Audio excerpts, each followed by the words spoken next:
Bonsoir tout le monde.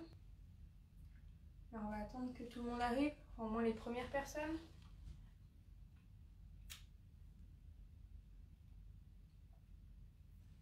J'espère qu'il n'est pas trop tôt et que vous allez pouvoir vous connecter. De toute façon on va démarrer doucement. Super. Donc ce soir, je suis en compagnie d'Axkid et je vais pouvoir vous parler des sièges auto dos à la route prolongés. Donc les sièges auto qui permettent de rester dos à la route jusqu'à environ 105, 18 cm, voire jusqu'à 25 kg et 1,25 m, et voire encore plus. Donc je vais pouvoir montrer différentes gammes de sièges, différentes gammes de prix, différents types de fixations. Donc l'idée c'est qu'on fasse le tour, on va profiter d'avoir un panel de sièges auto de route assez large chez Axkid, qui va démarrer des systèmes premier prix, ici comme ce modèle là, qui se fixe avec la ceinture de sécurité, à des modèles très haut de gamme, Isofix, qui sont à côté, que je vais sortir après.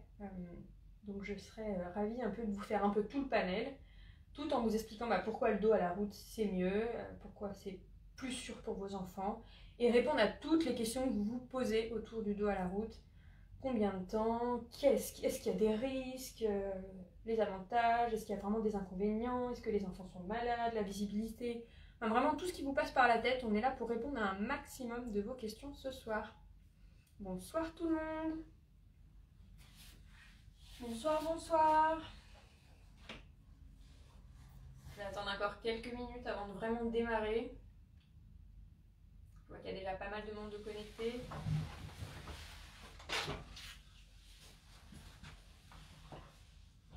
On essaye de voir techniquement si ça fonctionne, si on a un retour caméra de notre côté. Instagram, c'est bon? Si, moi j'ai une centaine de personnes connectées là. Moi j'ai pas accès au live encore. Hop, on va essayer de se connecter aussi depuis un autre ordinateur pour bien regarder vos questions. Ce sera plus facile du coup vu qu'on est deux ce soir. On voit pas la tête. Il n'y a pas de souci, c'est parce que là je me mets devant, histoire de pouvoir lire l'écran, les questions. Mais après je vais me mettre plus au fond et vous me verrez mieux. De toute façon l'idée c'est surtout que vous voyez les sièges. Moi je veux bien vous faire un live, un one man show, mais en vrai ce qui vous intéresse souvent c'est plutôt les sièges. Donc ne vous inquiétez pas, je vais essayer de cadrer surtout pour vous montrer à quoi ressemblent les sièges de route, comment ça s'installe. Je vais vous parler de la fixation ceinture avec des straps. Souvent c'est quelque chose qui peut vous effrayer, vous allez voir que c'est beaucoup moins compliqué qu'on ne le pense. Bien sûr je vous parlerai aussi des sièges Isofix, de l'avantage et de l'inconvénient d'Isofix. Je vais essayer de faire le tour. J'ai déjà un petit peu lent dans ma tête, mais surtout n'hésitez pas à poser un maximum de questions pour être sûr qu'on balaye tout. Pour ceux qui ne pourraient pas rester tout le long, parce que ça peut durer longtemps avec les questions de tout le monde, ne vous inquiétez pas, le live restera disponible et sur Facebook, et sera aussi retransmis sur YouTube après, donc vous pourrez re-regarder. J'essaierai de faire un sommaire pour que ce soit plus facile à consulter. Alors je regarde ce que vous écrivez.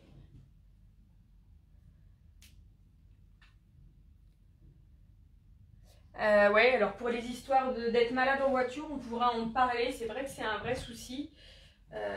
Malheureusement, bon après ça dépend des enfants, il faudra tester, mais les enfants qui sont malades en voiture, en général ils sont malades en voiture. Que ce soit dos ou face couple, le mal des transports c'est un vrai souci.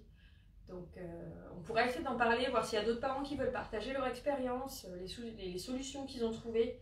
J'essaierai de vous expliquer un petit peu pourquoi, quelle différence ça peut faire suivant le siège qu'elle a, suivant les sièges qu'elle peut avoir. En termes de visibilité sur l'extérieur, c'est très important. Voilà, je vais essayer de vous en parler en tout cas. Je pense que là on a assez attendu, on va pouvoir commencer. Voilà, je vois qu'il y a des gens qui commencent un peu à vous proposer des choses. C'est vrai qu'il y a pas mal de méthodes de grand-mère, des fois ça peut valoir le coup d'essayer. Mais promis, je fais un petit point de focus là-dessus, j'essaye d'y penser, n'hésitez pas à me relancer. Donc ce soir, l'idée, c'est de vous parler. Je vais un tout petit peu cadrer un peu plus haut, le temps de vous parler. Hop. Et puis après, on recentrera vraiment sur le siège. On a un article sur le blog, si vous tapez mal des transports sécurants sur Google, vous devriez trouver au moins déjà des petites astuces de grand-mère à essayer. Et puis moi, j'en parlerai aussi pendant le live. Donc, comme je disais pour ceux qui viennent d'arriver, donc ce soir on fait un focus sur les sièges auto dos à la route, les différents types de sièges auto dos à la route qu'il existe, avec différents types de fixations, différentes durées d'utilisation et je vais profiter d'avoir sous la main l'équipe Axkit qui nous a prêté 4 modèles phares de leur gamme qui permettent de rester dos à la route vraiment longtemps. Hein, parce que des sièges qui font dos et face route, il y en a plein. Mais des sièges auto qui vous permettent vraiment de garder vos enfants dos à la route jusqu'à 4 ans, comme on vous le promet souvent, comme on vous dit que c'est mieux. Les vrais sièges qui permettent de rester dans cette position de façon durable, confortable, mais finalement sur le marché, il n'y en a pas tant que ça. Et c'est vraiment les marques qui sont vraiment, on va dire, convaincues par ce mode de voyage, qui font ça le mieux, et la plupart du temps, c'est des marques scandinaves, hein, puisque c'est une pratique plus commune et plus évidente chez eux. Et du coup, c'est en général eux qui produisent les sièges les plus adaptés pour ça. Ce qui ne veut pas dire que les autres sont pas bons, ce qui ne veut pas dire que les autres marques font ça pas très bien. Hein. C'est juste qu'ils sont plus spécialisés là-dedans et donc vont vraiment offrir des sièges de route durables, confortables, avec des résultats au crash test vraiment élevés. Enfin voilà. Donc je suis contente ce soir de vous faire le premier live avec Axkit puisque j'en avais pas fait jusque-là. Hein. Je vous ai fait un maximum de marques. Sur cette année, quoi, depuis le premier confinement, j'ai essayé de commencer les premiers lives comme ça. Vous pouvez toutes les retrouver d'ailleurs hein, en replay sur Facebook et sur YouTube. Alors, la première chose dont j'ai envie de vous parler avant de vous présenter vraiment les produits, c'est pourquoi le dos à la route du coup. Pourquoi c'est 5 fois plus sûr, pourquoi c'est important et du coup pourquoi je vous fais ce live ce soir sur les sièges auto de route. Il faut savoir quand même que les sièges auto dos à la route, on vous le dit très souvent, c'est 5 fois plus sûr pour vos enfants. Alors pourquoi 5 fois plus sûr? Pourquoi on emploie ce terme de 5 fois que vous avez dû entendre très très souvent? Parce qu'il y a 5 fois moins de risque de blessure grave pour un enfant sur un choc à seulement 50 km/h dos à la route. Donc c'est 5 fois moins de risque. Pourquoi 5 fois? C'est parce qu'on passe à peu près de 40% de risque de blessure grave à seulement 8%. Donc 40%, évidemment vous allez me dire c'est pas 100%, c'est-à-dire qu'on peut avoir un choc face à la route et ça peut bien se passer. Mais dans 40% des cas, il y a des risques de blessure grave pour un enfant de moins de 4 ans à seulement 50 km/h. Je vous explique après dans les détails après. Quand on est dos à la route, on passe de ces 40% à seulement 8%. Donc c'est pareil, le risque zéro n'existe pas, 8% c'est pas zéro. Effectivement, suivant la violence du choc, de l'impact, il peut y avoir des blessures. Mais on passe seulement à 8%. Donc vous réduisez par 5 les risques de blessure et d'impact pour l'enfant. Lise, n'hésite pas à me dire s'il y a des questions auxquelles je peux répondre tout de suite. Voilà, parce que d'ici, je ne peux pas forcément voir l'écran. Donc, on demande le réglage de la tétière. Ok, et bien je ferai un focus sur les réglages tout de suite après. Là, je fais juste un topo théorique sur le dos à la route. Et après, je vous montre tout en détail les réglages, etc. Donc le dos à la route, du coup, pourquoi ce 5 fois plus sûr? Qu'est-ce qui fait cette différence? Qu'est-ce qui va se passer? Je vais vous prendre un bouton. Alors celui-ci est tout petit, il n'est pas adapté à ce siège, mais pour la démo, il est parfait. Qu'est-ce qui va se passer pour un enfant lors d'un choc face route?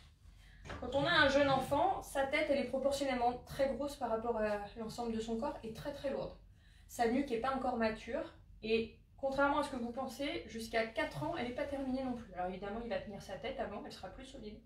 Mais elle restera encore immature et pas terminée. Donc il va avoir la nuque fragile.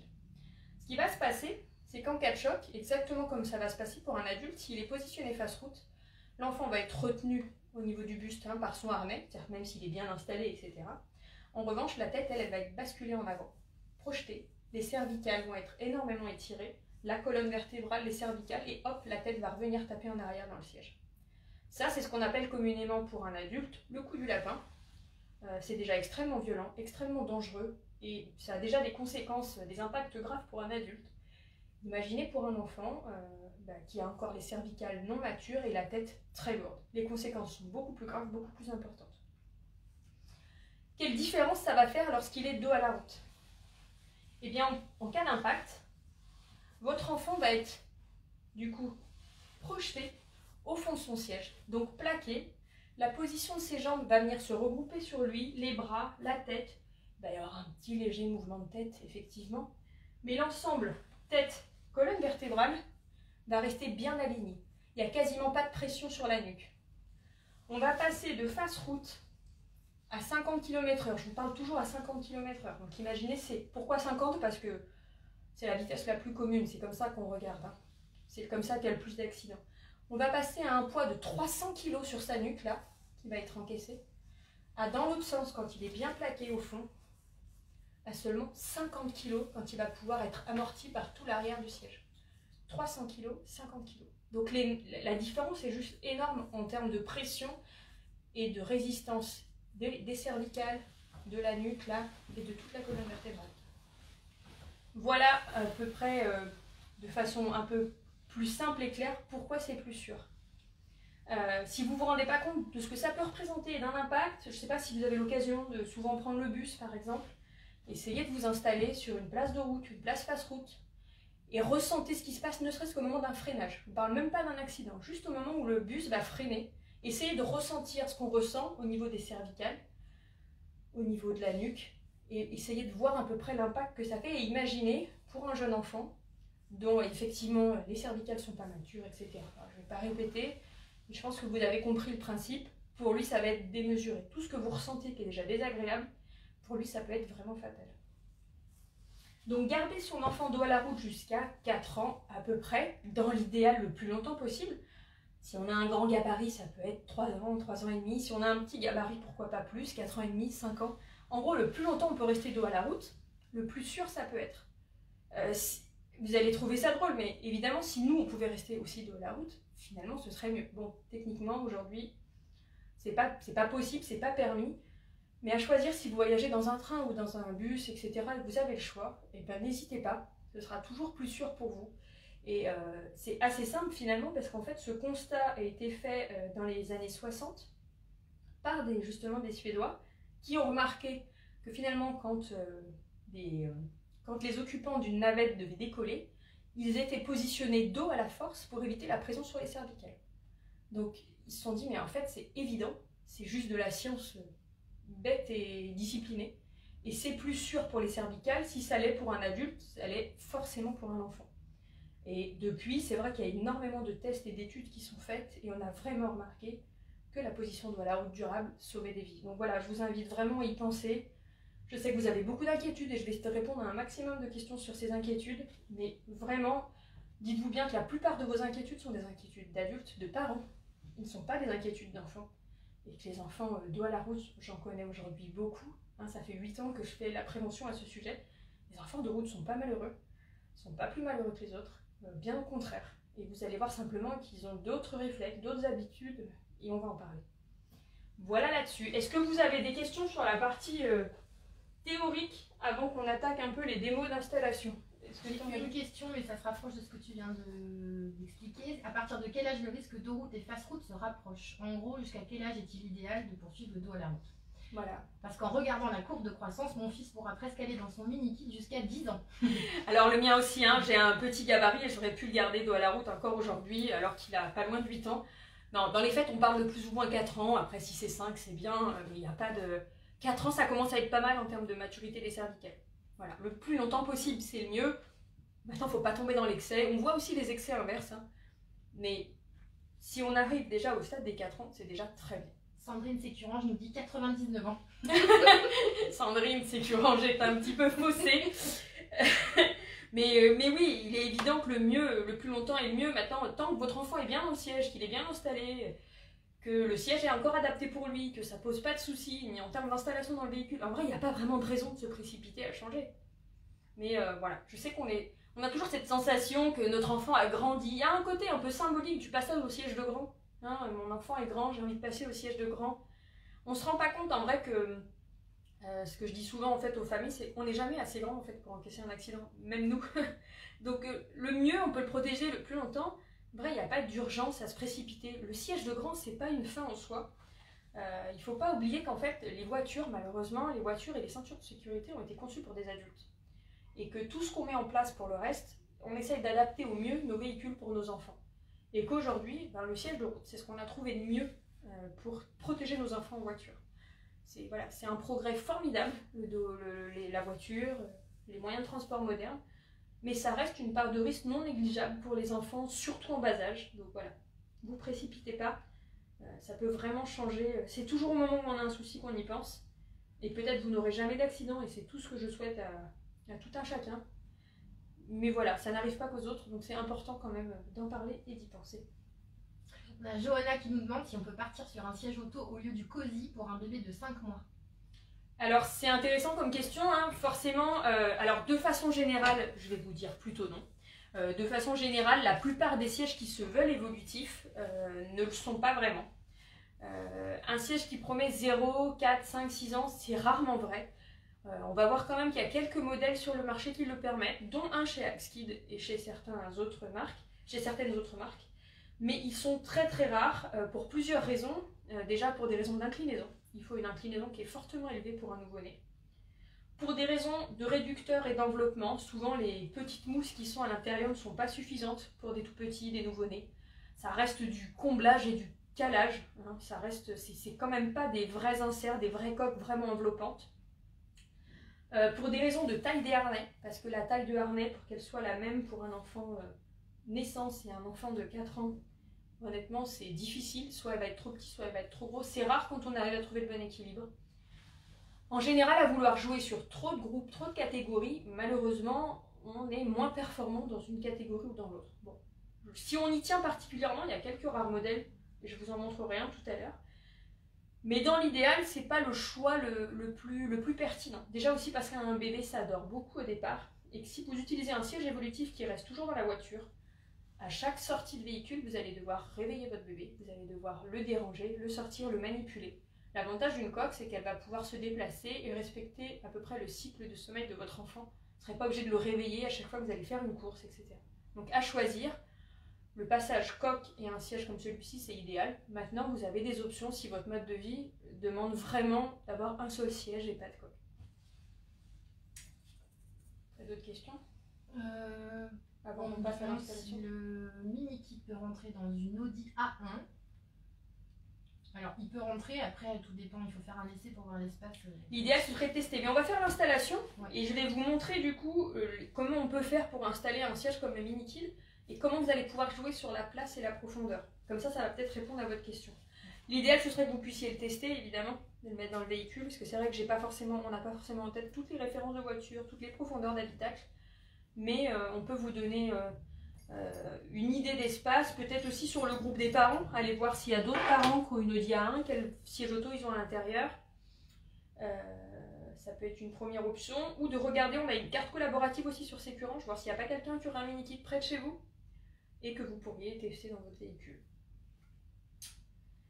Alors je vous présente du coup en effet le premier siège auto, on va dire c'est un peu le best-seller chez Axkid, c'est le mini kit. Alors il est officiellement homologué groupe 0, 1, 2, donc de la naissance à 25 kg. Bon, dans les faits, il n'est pas adapté dès la naissance. Hein. Même Axkid ne le recommande pas du tout en naissance. C'est juste que malheureusement, avec l'homologation, il faut rentrer dans des cases. Donc on rentre dans une case 0,25. Voilà, dans les faits, évidemment, c'est pas un siège naissance du tout. C'est un siège plutôt adapté après environ... alors ça reste des approximations hein, entre 75 et 80 cm. Il faut un enfant quand même qui a une stature assez... on va voir en buste assez élevé. En fait, on va voir la différence entre la taille la plus élevée et la taille la plus basse. Alors, bien évidemment, voilà. Là, on va être au plus bas, donc ça fait un buste quand même d'une certaine hauteur et au plus haut. Donc, il va falloir vérifier que c'est adapté pour votre enfant. Et qu'il va s'utiliser en moyenne environ jusqu'à 1,20 m. Alors, pareil, c'est une estimation, ça va dépendre de la taille du buste de votre enfant, de sa proportion buste-jambe. Mais ça vous donne une idée à peu près de la durée d'utilisation. Donc il est homologué jusqu'à 25 kg, ce qui fait qu'on peut rester quand même dos à la route longtemps, même si on a un fort gabarit. Et ça c'est vraiment bien. 25 kg, c'est pas ce que j'ai dit. Si. 25. Si je sais pas si j'ai fourché, c'est possible aussi. Quand on parle comme ça. C'est un siège qui se fixe avec la ceinture de sécurité et des straps. Je vais vous expliquer, bien sûr, je vais vous montrer ce que c'est que des straps. Ce siège auto a 2 points forts par rapport à d'autres modèles équivalents. C'est d'avoir ce qu'on appelle le réglage automatique de la tétière. Je vais vous montrer tout de suite comment ça marche. Et aussi un réglage un peu automatique des straps. Donc la première chose que je vais vous montrer, c'est ce fameux réglage automatique des harnais et de la tétière. Donc les harnais et la tétière sont connectés. Donc quand un descend, les harnais descendent avec. Donc ça c'est fort. Ça c'est vachement pratique. Et quand on va mettre un enfant à l'intérieur, on va le boucler. On va fermer le harnais.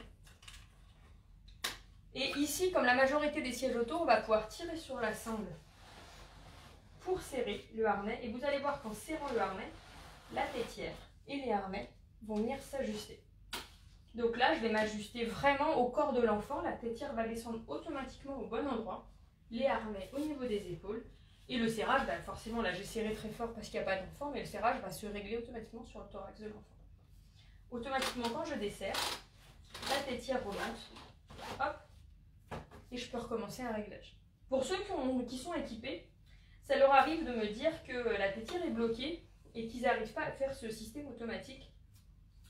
En fait, souvent, ils ont commencé le réglage, ils se sont arrêtés au milieu, ils ont manipulé, et quand ils ont voulu retirer, malheureusement, ici, ça s'arrête. C'est-à-dire qu'ici, je ne peux plus régler. Une fois que c'est fait, ça ne bouge plus. C'est aussi une sécurité de réglage.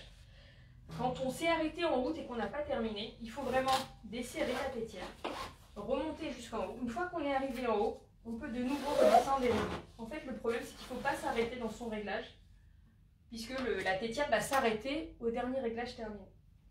Donc voilà, pour ceux qui ont des petits problèmes, qui ont l'impression que c'est coincé, il suffit simplement de vraiment desserrer et de remonter jusqu'en haut. Donc on voit bien la différence. Hein. Là, si je tire, ça descend. Si j'ai commencé, si je m'arrête, que ça remonte. Là, si je tire, ça ne descend plus. Donc j'ai l'impression que c'est coincé. Je relâche, je remonte. Et là, je peux refaire mon réglage. Je sais que c'est une question qui revient souvent, donc j'en profite pour le montrer. Est-ce que tu as des questions relatives à ça ou... Non, on en a sur les protections de siège, mais on a des personnes de l'équipe qui ont répondu. Ok. Donc je continue, si tu vois quelque chose, n'hésite pas à me dire. On a des questions sur les compatibilités, quelqu'un qui se demande pourquoi son véhicule n'est pas dans la liste.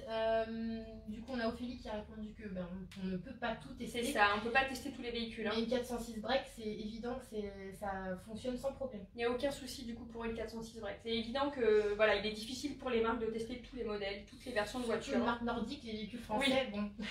Et c'est ça, en plus, effectivement, c'est une marque nordique, donc ils n'ont pas forcément testé tous les véhicules français. Mais sur ce type de siège, en plus avec une fixation ceinture et straps, vous avez très peu de risques de non-compatibilité. Ça peut arriver, mais ça reste quand même très... contrairement à l'isofix, ça reste beaucoup plus universel comme fixation. Tac, tac. Alors celui-ci, il dispose d'un petit insert. Alors c'est pas un réducteur en soi, mais pour avoir fait des mesures, cette petite mousse, c'est quand même, quand on a le petit gabarit, quand on est vraiment au niveau le plus bas là, ça permet d'être quand même bien calé, bien enveloppé, ça rajoute du confort. Voilà, c'est depuis la V2 qu'on a ce petit coussin. Et c'est quand même assez appréciable en termes de confort et d'enveloppement pour les plus jeunes. Je pense qu'en termes de harnais tétière, on a fait le tour. Je vais vous montrer l'installation du siège. Alors, le siège s'installe dos à la route. Ah oui, alors le siège a plusieurs niveaux d'inclinaison. J'en profite vraiment de le mettre. Je vais le mettre de dos pour bien vous montrer. On va sortir ça. Donc ce qui permet l'inclinaison, c'est ce pied qui est là à l'avant. Donc il a plusieurs niveaux. Alors hop, la poignée est là. Donc là je suis au plus bas. Si je veux incliner davantage, je tire sur la poignée. Là je suis directement descendu en plus. Il y a l'écran intermédiaire. Donc là je l'ai déplié au max, ce qui fait que le siège appuyé là est plus incliné sur l'arrière quand le pied est le plus sorti. Et si je rentre le pied, j'ai un siège qui est plus assis, un peu plus raide, mais souvent plus adapté pour les plus grands. En termes de position sur la banquette, donc on parle, tout à l'heure vous parliez de recul et d'espace entre l'enfant. Quand l'enfant est tout petit, il n'y a aucun souci à venir carrément plaquer le siège auto contre la banquette, complètement. Là, en termes d'encombrement, on n'est pas très large en fait. Hein. Là, on ne prend pas beaucoup d'espace. Effectivement, on n'a pas de recul pour les jambes, mais pour les plus petits, au départ, ils ne dépassent même pas du siège, donc ça pose aucun problème. Après, on peut reculer le siège, reculer. Alors, il peut dépasser de la banquette. Je ne sais pas si vous allez bien voir sur la caméra, mais le siège ici a un petit ergot qui dépasse, et cette petite partie-là peut tout juste dépasser de la banquette. Donc, par exemple, sur un siège comme celui-ci, je pourrais reculer le siège auto à peu près jusque là. Donc je ne fais pas dépasser tout le siège auto, hein. C'est important qu'il reste bien stabilisé. Mais j'ai juste un tout petit ergot de ça qui peut dépasser. Et donc là, bah forcément en termes de recul pour les jambes, j'offre beaucoup plus. Mais oui, je prends aussi beaucoup de place. Alors entre le très serré et le très spacieux, j'ai d'écran intermédiaire. Je peux venir me positionner là. La moyenne des installations sont souvent de ce type-là d'ailleurs. Hein. Là, on est sur une installation avec un recul moyen. On n'est pas collé. On a du recul pour les jambes. On a une assise qui permet ce qu'on appelle une assise en grenouille. Hein. Vous posez souvent la question de la place pour les jambes. Quand on a ce type d'assise-là, ce type de siège auto de grand, vous verrez qu'un vrai siège auto spacieux de grand n'est pas forcément profond et creusé au niveau de l'assise. On a une assise qui est quand même relativement plate, donc un enfant déjà qui pourrait déjà monter tout seul. Et qui peut mettre ses jambes, donc ce qu'on appelle en position grenouille, donc légèrement fléchies. Je vais essayer de vous montrer du coup avec ce petit bonhomme qui n'est bon, effectivement pas un vrai bonhomme, mais ça vous donne une posture type, voilà. Donc ça offre de la place pour les jambes, sans que l'enfant, vous avez toujours peur des genoux dans le menton, ça n'existe pas. C'est plutôt une idée que vous en faites, c'est une inquiétude de parents. Donc l'enfant n'a pas du tout les genoux dans le thorax. En revanche, oui, il a les genoux légèrement fléchis. Et ce n'est pas une position inconfortable, c'est une position qui s'apparente à une posture qu'on a dans un hamac. Si vous voulez s'allonger dans un hamac, les enfants vont avoir les jambes légèrement fléchies. Quand vous vous posez des questions aussi sur le confort des enfants, l'exemple que je vous donne très souvent, c'est d'observer vos enfants quand ils sont à table, sur le canapé, ou quand ils jouent dans leur chambre. Je ne sais pas si vous avez déjà essayé de jouer au Lego, au Playmobil avec vos enfants. Vous allez rapidement fatiguer, vous allez avoir mal aux jambes, ne pas savoir comment vous asseoir. Eux, ils pourraient passer des après-midi à jouer à genoux, en tailleur, etc. Donc la posture des enfants, le confort des enfants et leur souplesse n'est pas celle des adultes. Vraiment, rassurez-vous et ne vous inquiétez pas quant à ce confort-là. Un enfant de route va pouvoir s'asseoir droit les jambes comme ça, va pouvoir mettre les jambes en l'air, va pouvoir écarter les jambes de chaque côté. Il y a de multiples postures qu'il peut adopter. Il n'est pas figé dans une position inconfortable. Il a le choix, il a du mouvement, il a de l'espace, beaucoup plus qu'on ne le pense. Et se poser les jambes légèrement comme ça ouvertes, tranquille, pépère, en mode un peu hamac, c'est très confortable. Et c'est beaucoup moins inconfortable que quand il va se retrouver dans l'autre sens et qu'il va se retrouver les jambes dans le vide. Les pieds dans le vide, ceux qui sont de plus petite taille, ou alors si vous avez déjà expérimenté le tabouret de bar sans repose-pied, vous allez vous rendre compte à quel point c'est inconfortable. Adulte, enfant, peu importe, les fourmis dans les jambes. La plupart du temps, si votre enfant vous met des coups de pied dans le dos, etc., parce qu'il a besoin de pousser et de se dégourdir, c'est parce qu'en fait, les jambes dans le vide, c'est inconfortable. Est-ce qu'il y a des questions par rapport à ça ou pas, le confort? Les jambes, on en a eu plusieurs, mais tu as pas mal... Si vous en avez d'autres, n'hésitez pas. J'espère avoir à peu près répondu à la place pour les jambes. Donc on peut offrir différents niveaux de place pour les jambes, et c'est bien moins inconfortable que ce que vous pensez. C'est beaucoup plus confortable que ça. Deuxième point que vous posez souvent, la visibilité pour l'enfant. Quand l'enfant est dos route, sur le côté, c'est exactement la même chose. Donc là, on a un enfant qui peut regarder par la fenêtre, de part et d'autre. Dos ou face route, ça ne change rien. Un enfant qui est face à la route, quand il est la plupart du temps assis derrière le conducteur ou le passager, étant donné qu'il est retenu par des harnais, il ne peut pas forcément se déplacer sur les côtés. Et il voit votre appui-tête. En fait, il ne voit pas l'avant comme vous voyez. Vous avez l'impression que la visibilité avant est plus importante. Mais en fait, quand il est derrière vous ou derrière le passager, eh bien, votre enfant ne voit pas forcément devant. Il faut qu'il se tienne un petit peu de côté, la tête sur le côté, mais il n'a pas cette visibilité. À l'arrière, étant donné que l'appui-tête ne sert à personne, vous pouvez retirer l'appui-tête arrière et votre enfant va profiter de toute la visibilité du pare-brise arrière, un peu comme vous profitez de la visibilité à l'avant. En fait, il voit simplement le paysage inversé avec vous. Donc la plupart du temps, c'est juste un petit écart de communication, c'est-à-dire que quand vous voyez quelque chose, vous allez lui dire « Ah, tu vas bientôt voir, on va passer sous un tunnel. Ah, j'ai vu quelque chose, il va bientôt arriver chez toi. » Il y a juste un petit décalage de temps. Mais sinon, en termes de visibilité, c'est très... En fait, il ne voit pas moins bien, ou il n'a pas... On a toujours l'impression que dans ce sens-là, il ne voit rien, mais il voit aussi bien, voire mieux encore. Autre chose d'ailleurs, sujet d'ailleurs, ça reprend la question du mal des transports.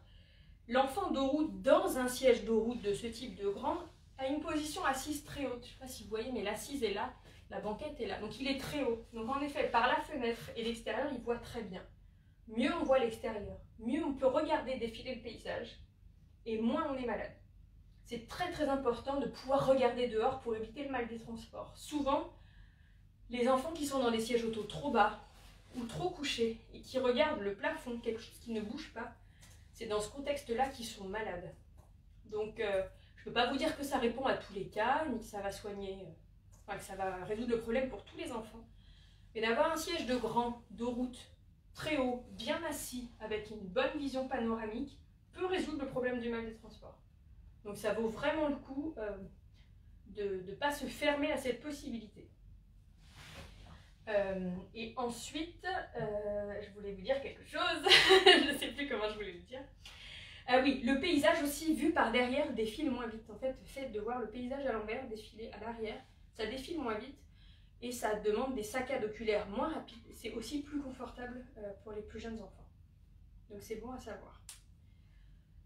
Donc on a parlé de la visibilité de l'enfant sur l'extérieur. Ensuite, il y a la visibilité de vous sur l'enfant. Donc là, je vais vous montrer l'exemple d'un miroir. Donc ça, c'est des miroirs panoramiques qu'on trouve à tous les prix, à petit budget, chez toutes les marques. Il y en a chez Axkid, il y en a chez plein d'autres marques, à petit prix. Donc vraiment, il ne faut pas se freiner là-dessus parce que c'est un excellent moyen. Et pour vous de surveiller votre enfant, quand nous on est placé devant, c'est votre rétroviseur qui va venir se refléter là-dedans. Et vous allez pouvoir surveiller votre enfant à tout âge. Et lui-même, par retour de miroir, peut aussi vous regarder.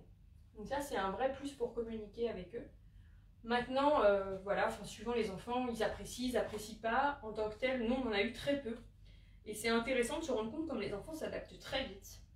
Et, pardon.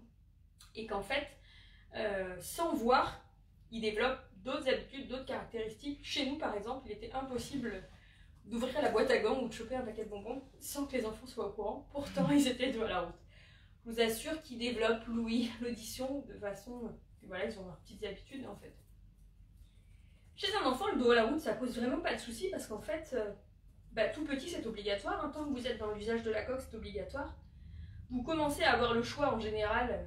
Vous vous posez la question à partir de 9 mois, 1 an. Si l'enfant n'a connu que ça et que vous passez un siège de route de grand, en fait, il se pose aucune question. Clairement, il passe du de route au de route. C'est comme ça, c'est normal. Donc, en vrai, ça paraît quelque chose de naturel.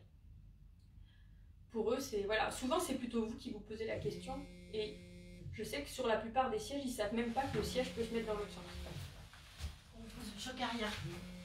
Le choc arrière, c'est une très bonne question. On n'en a pas parlé, en effet, encore. Il y a plusieurs choses à dire sur le choc arrière. Si vous avez envie d'infos très techniques, je vous renvoie sur le blog, mais je vais quand même en parler. Je dis juste que si vous voulez lire des informations un peu plus techniques, des exemples, vous pouvez vous rendre sur le blog. On a une page dédiée complète. Si vous tapez choc arrière sécurant sur Google, vous allez tomber sur un article détaillé. Il faut savoir que les chocs arrière sont déjà beaucoup moins violents. Pourquoi? Parce que déjà, je vais essayer de vous faire vraiment une démo vraiment minimum. Je ne fais pas de l'accidentologie, mais quand vous avez deux véhicules comme ceux-là, s'ils roulent face à face et qu'on a un choc frontal, ou s'il vient se heurter contre un mur, le choc est extrêmement violent. C'est-à-dire qu'on a une vitesse qui va passer de, ça dépend à combien vous roulez, 50, 70, 90, à subitement 0. C'est la décélération, c'est le fait de passer de très vite à 0 qui est extrêmement violent et qui va provoquer le plus de dommages, de séquelles, de violences à l'intérieur du véhicule. Quand vous avez pareil deux véhicules qui arrivent à face, c'est pareil. Sauf qu'en plus, vous allez cumuler la vitesse des deux véhicules. Et donc vous arrivez de très vite à 0 d'un coup. Et ça, c'est extrêmement violent. Quand deux véhicules vont dans la même direction, on a un véhicule qui pousse l'autre. Il n'y a rien qui empêche l'autre véhicule d'avancer. Donc vous allez être poussé. On n'a pas ce passage d'une vitesse rapide à 0. La violence du choc est beaucoup moindre. Donc il faut savoir quand même que ces chocs-là sont plus rares. La majorité des chocs sont des chocs frontaux, un peu latéraux, en choc de travers. Ceux-là sont plus rares, moins violents. Et malgré ce choc arrière, on avance quand même toujours dans la même direction. Donc il n'y a pas d'arrêt brutal et donc il n'y a pas ce retour arrière comme on pourrait avoir en choc frontal. Donc même dans ce cas, le de route va rester plus sûr. Voilà, j'espère que ça a répondu à votre question pour faire simple. Maintenant, si vous voulez creuser plus, voilà, n'hésitez pas à aller sur l'article blog qui vous met des images, des explications, des exemples de vitesse. Si vous avez besoin de creuser, mais rassurez-vous, ça reste plus sûr. Vous avez aussi souvent peur pour les jambes. Alors, il y a deux types de réponses qu'on peut vous faire pour les jambes en termes de violence du choc. Déjà, la réponse que toute la communauté fait souvent, c'est de vous dire qu'il vaut mieux avoir une jambe cassée que des cervicales abîmées, c'est certain. Maintenant, c'est quand même pourtant encore une fois une idée reçue dans la mesure où en fait, il n'y a pas plus de jambes cassées quand on est de route.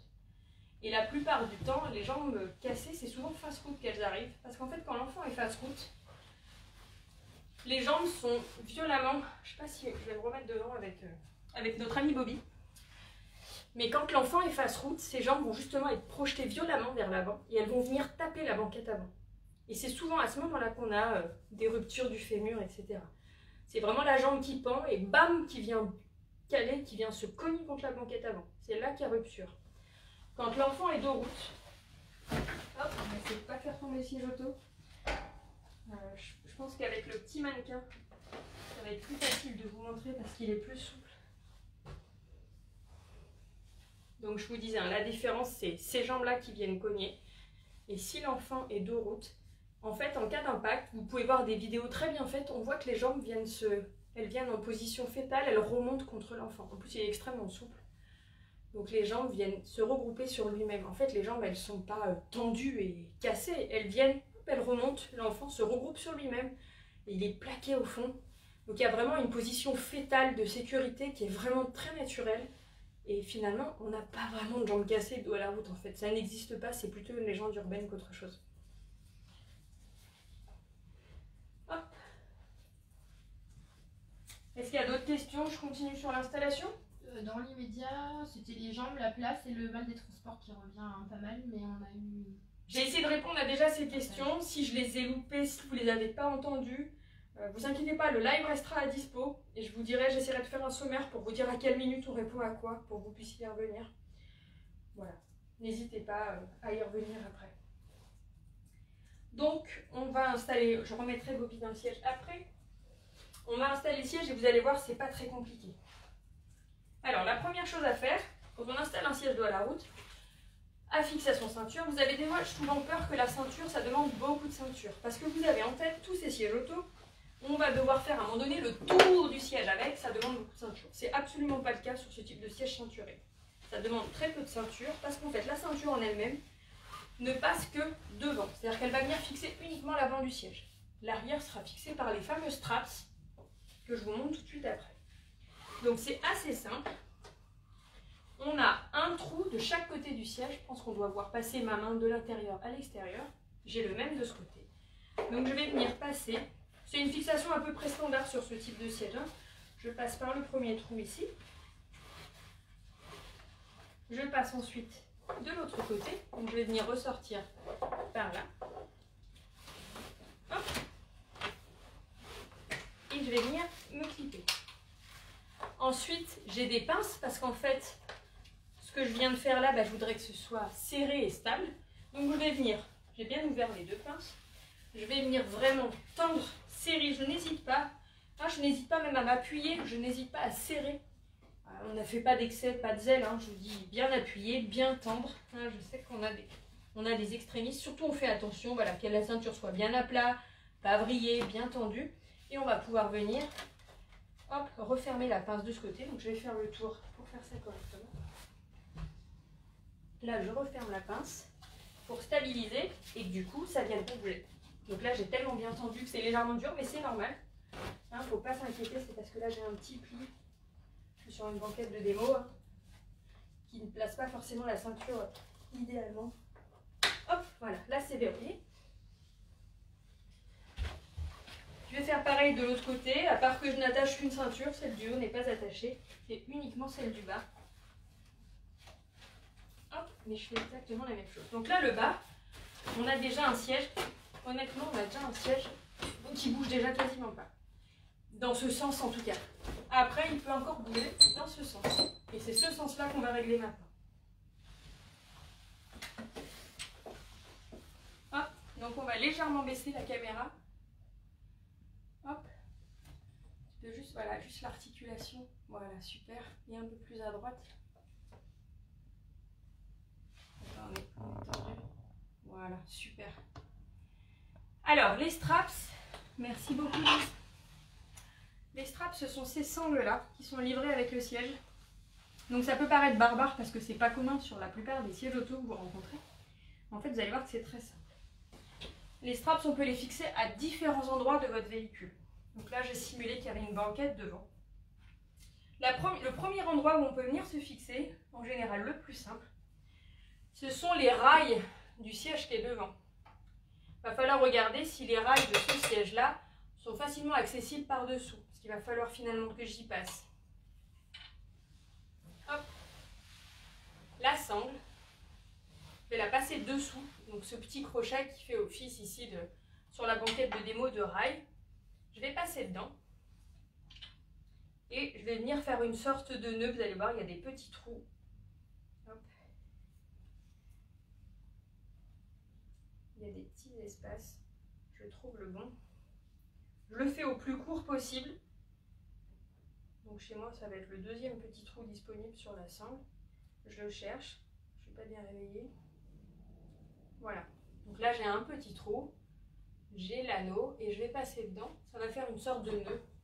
Et là, donc, j'ai un anneau qui est fixé au châssis de mon véhicule et qui est prêt à recevoir l'équivalent en face qui est lui fixé au siège. Ça reste en permanence, ça ne bouge pas. Effectivement, je fais la même chose des deux côtés puisque j'ai deux sangles à fixer. Allez, par là. Donc, soit je peux me fixer au rail et c'est fantastique, soit si je ne peux pas, je vais peut-être pouvoir venir me fixer à la structure même du siège avant. Hein, souvent, il y a un trou entre l'assise. Alors, sur ce fauteuil d'hôtel, j'ai pas de trou, mais entre l'assise et le véhicule, vous allez pouvoir passer ici. Et vous pouvez aussi venir vous fixer à la banquette elle-même. C'est possible, c'est la solution la plus simple quand on n'a pas d'alternative. En revanche, ça veut dire que la position du siège en lui-même va jouer sur l'installation du siège auto. C'est-à-dire qu'il faut avoir une position fixe de cette banquette. Ou si vraiment on a besoin de changer le réglage, il va falloir revoir le serrage après de la sonde. Ça a un inconvénient. Bon, après on fait comme on peut. Autre option, on peut faire installer des anneaux dans sa voiture, ce qu'on appelle des loops. Alors ça, il faut le faire. Alors, vous pouvez éventuellement le faire vous-même si vous êtes bricoleur, mais l'idéal serait quand même d'aller en concession. Ça se fixe sur le rail du véhicule, hein, il suffit de le dévisser, de fixer l'anneau et de revisser. Bon, c'est bien quand c'est bien fait, il faut être sûr de bien défaire le rail et surtout de bien le remonter. Donc l'idéal, c'est quand même d'aller voir un spécialiste. Donc je fais pareil ici, je passe l'anneau soit dans le rail du véhicule, soit dans l'anneau qui est fixé. J'essaye de faire le petit nœud au serrage le plus court. Hop, je viens passer dans le trou. Voilà, c'est vraiment pas, une fois que j'ai compris, c'est vraiment pas simple. Hein. C'est vraiment pas compliqué, désolé. J'ai passé mes deux trucs et mes anneaux sont prêts en bas. Alors, sur tous les sièges auto de ce type, c'est assez simple. Je viens, je clip et je vais serrer. Celui-ci, il a un petit avantage, vous allez voir. Je viens, je tire. Et celui-là, il vient se verrouiller comme un peu comme un système isofix. Alors, c'est assez marrant, c'est clippé. Et en fait, je sais pas si, j'ai même pas eu le temps de vous le faire, parce qu'en fait, le système est remonté tout seul. Il est un peu comme une ceinture de sécurité automatique, c'est-à-dire que ça vient lui-même remonter. La jambe, je fais exprès, alors si elle est bien droit, je fais exprès de ne pas la faire toucher tout de suite, elle se règle en profondeur. Je vais faire exprès de ne pas la faire venir toucher tout de suite au sol. C'est quand je vais bien serrer mes sangles qu'elle va venir s'appuyer. C'est vraiment le réglage final. Hop, donc je fais la même chose. Je ne sais pas si vous voyez bien, mais on entendait. Hop, on la tire, on la déroule. Je clique et là on va entendre, ça va remonter toute seule, vous allez voir. Hop, ça c'est vraiment un avantage des straps chez Axkid. Donc ensuite, je mets ma jambe de force et je vais venir un tout petit peu jouer sur le siège pour que les sangles se serrent. C'est-à-dire que moi je viens appuyer et les crans remontent automatiquement. J'appuie un coup à gauche, un coup à droite. C'est-à-dire que là je pense qu'on est déjà au max en fait. La strap elle est longue. Alors attends, c'est juste les sangles elles sont.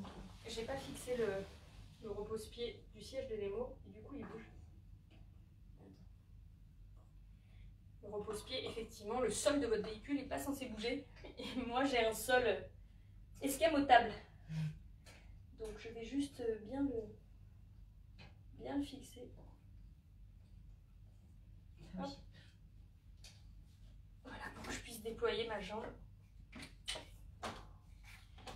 Donc là, je suis sur une banquette de démo. Évidemment, tout ça, c'est le sol du véhicule à ce niveau-là. Hein. Donc ici, vous avez la place de reculer. Moi, j'ai pas forcément la place de le faire. Attends. Est-ce que je peux le sortir plus? Pour que la jambe soit bien déployée. Hop. Ouais, je vais être au maximum sur cette banquette de démo. Alors en vrai, il faut vraiment la déployer. Vous voyez la petite sangle là, je la déploie bien. Je viens m'appuyer au sol. Et je fais en sorte que cette jambe soit bien fermement appuyée sur le sol. Et là, j'ai ce repose-pied qui bouge. C'est pas idéal, mais ça vous donne une idée. Bah, on peut peut-être en profiter pour répondre à une question sur les coffres de sol, Marie-Line. Alors justement, parce que là, on montre qu'on peut... Cette jambe-là, effectivement, il faut qu'elle repose sur votre plancher ici, sur le plancher solide de la voiture. Le problème quand vous vous posez sur un couvercle de coffre de sol, c'est que le couvercle, il n'est pas solide. Cette jambe, elle doit venir s'appuyer. Vous voyez, au sol, ça doit être hyper résistant. C'est-à-dire que si le siège bascule en arrière, eh ben, il ne peut pas d'ailleurs. Il ne peut pas basculer en arrière. Cette jambe-là va vraiment retenir le basculement potentiel arrière du siège auto. C'est vraiment très important qu'elle soit sur un plancher solide. Un coffre de sol, ça n'est pas solide. Quelle option vous avez s'il y a des coffres? Alors, c'est déjà de faire l'essai d'installation dans votre voiture. Bon, là, ma jambe, malheureusement. Attendez. C'est faire l'essai de voir, peut-être le coffre de sol, il tombe là. Peut-être qu'il tombe là. Avec un peu de chance, votre jambe, elle tombe à côté. Tant mieux. Problème résolu. En revanche, votre coffre de sol, il tombe peut-être pile poil où il y a la jambe. Alors là, il va falloir regarder la notice de votre véhicule. Suivant les notices, il est possible d'ouvrir la trappe et de venir se mettre dedans. C'est pas possible sur toutes les voitures parce qu'il se peut qu'aussi le fond de la trappe soit pas forcément considéré comme solide par le constructeur. Donc il faut vérifier. Après, il reste l'option de voir si votre véhicule possède une pièce détachée pour combler cette trappe. Certaines marques de voitures proposent la pièce à genre une vingtaine d'euros, 30 euros, pour venir combler. C'est fait exprès pour remplir cette trappe. Donc elle est comblée avec ce qu'on appelle un polystyrène extrudé, donc un polystyrène solide, hein, pas un polystyrène d'emballage, qui lui est capable d'absorber le choc et donc de combler le vide. Dernier plan, si vraiment ça n'existe pas, ça reste pas le choix idéal, je sais, parce que ça vous demande un petit investissement personnel de faire ça vraiment bien, c'est de combler vous-même, c'est-à-dire d'acheter vous-même du polystyrène extrudé, de faire les découpes et d'aller remplir. Alors ne remplissez pas avec n'importe quoi si vous décidez de le faire. Pas de livres, pas d'objets lourds, cette trappe, elle ne se ferme pas de façon définitive. En cas de tonneau, si vous mettez un objet lourd à l'intérieur, ça devient potentiellement un projectile et quelque chose de dangereux pour votre enfant. Si vous faites un remplissage maison, ça reste un bricolage fait maison, faites-le bien. Utilisez vraiment ces matériaux qui sont légers et résistants que sont les polystyrènes extrudés, expansés, voilà, et qui encaissent à la fois bien les chocs et qui ne sont pas dangereux si ça venait à se retourner et à sortir de la trappe. Voilà pour ça. Donc je suis désolée, la démo, la jambe, mais bon, là je pense que j'ai réussi à la stabiliser, c'est parce que voilà, ma surface, moi, d'appui est très courte, mais évidemment, je m'appuie, et au moment où je viens vraiment serrer, bah, la jambe vient s'appuyer au sol. Bon là, elle bouge plus, je pense qu'on est pas mal. Bah, vous allez voir, on va remonter le téléphone, tu pourras remonter un petit peu, s'il te plaît. Nickel.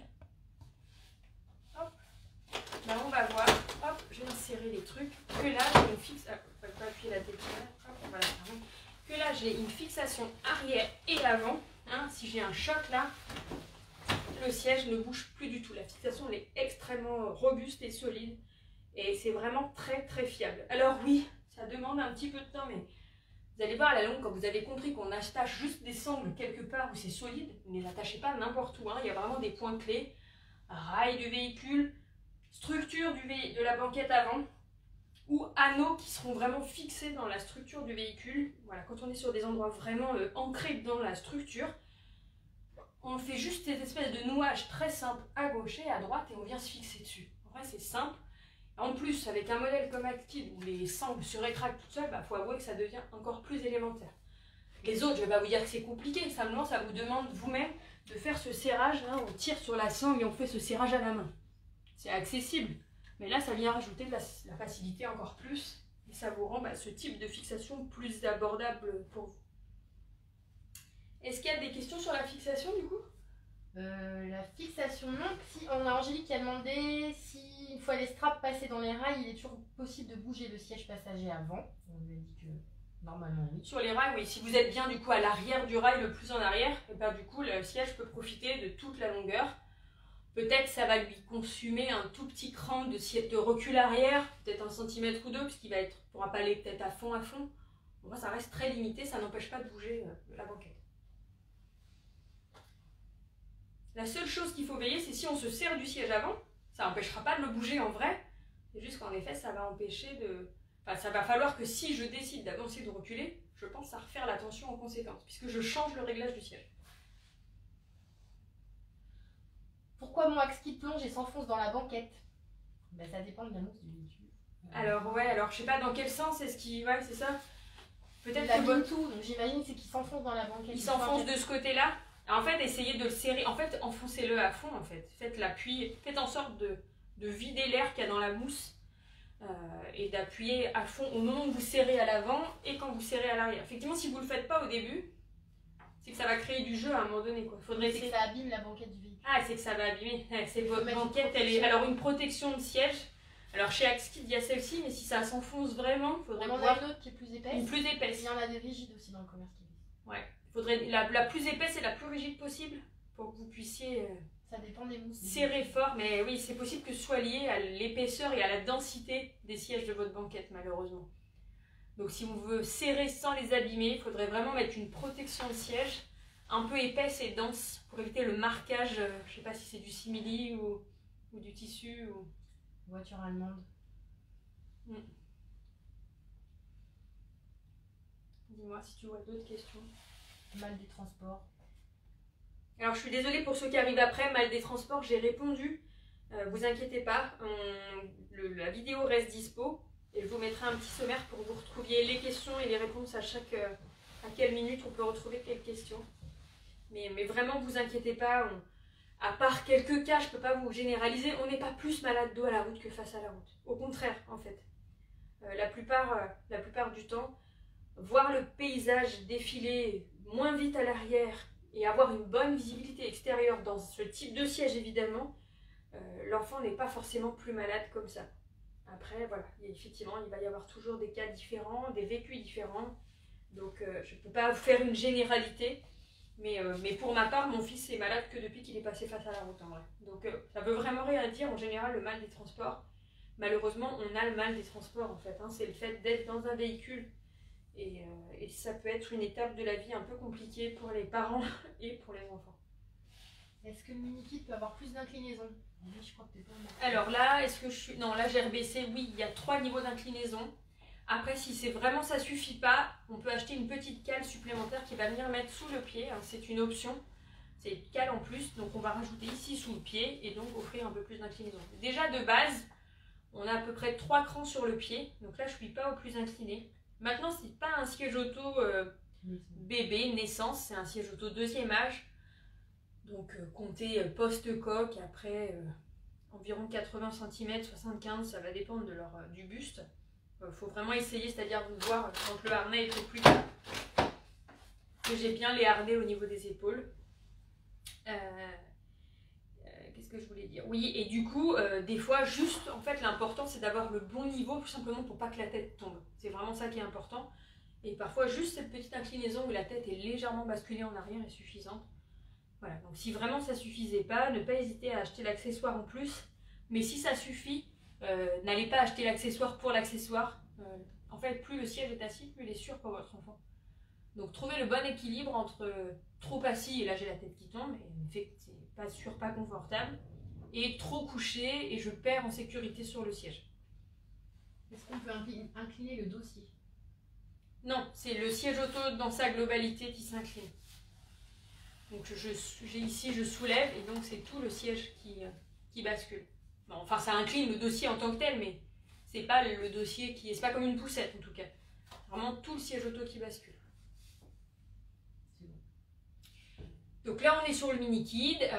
Voilà, c'est un peu le produit best-seller. Fixation quasi universelle. Ça va quasiment sur tous les véhicules.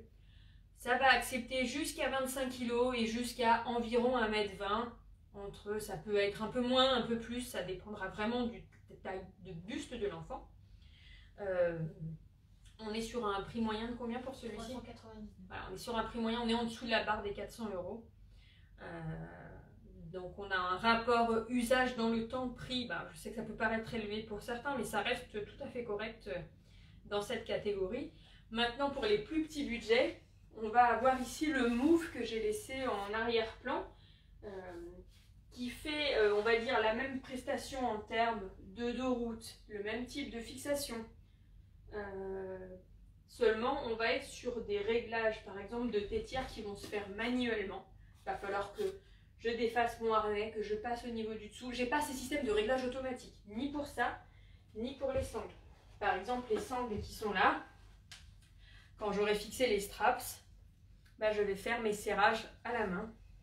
Alors je vais desserrer, serrer pour vous montrer, mais hop, bien sûr, c'est toujours quand on veut faire une vidéo. Donc là, je desserre et après, je vais pouvoir resserrer. Voilà, c'est un réglage qui va se faire à la main.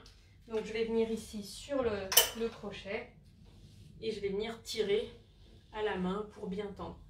Voilà, les principales différences sur ce type de siège, c'est ça, c'est de vous offrir toutes les options de facilité, de réglage, de serrage, etc. Alors que là, tout est à faire à la main. Maintenant, on a un siège qui a le même niveau de sécurité, qui est titulaire du Plus Test suédois et qui est beaucoup plus abordable. Celui-ci, on 279 et un peu moins parfois. Voilà.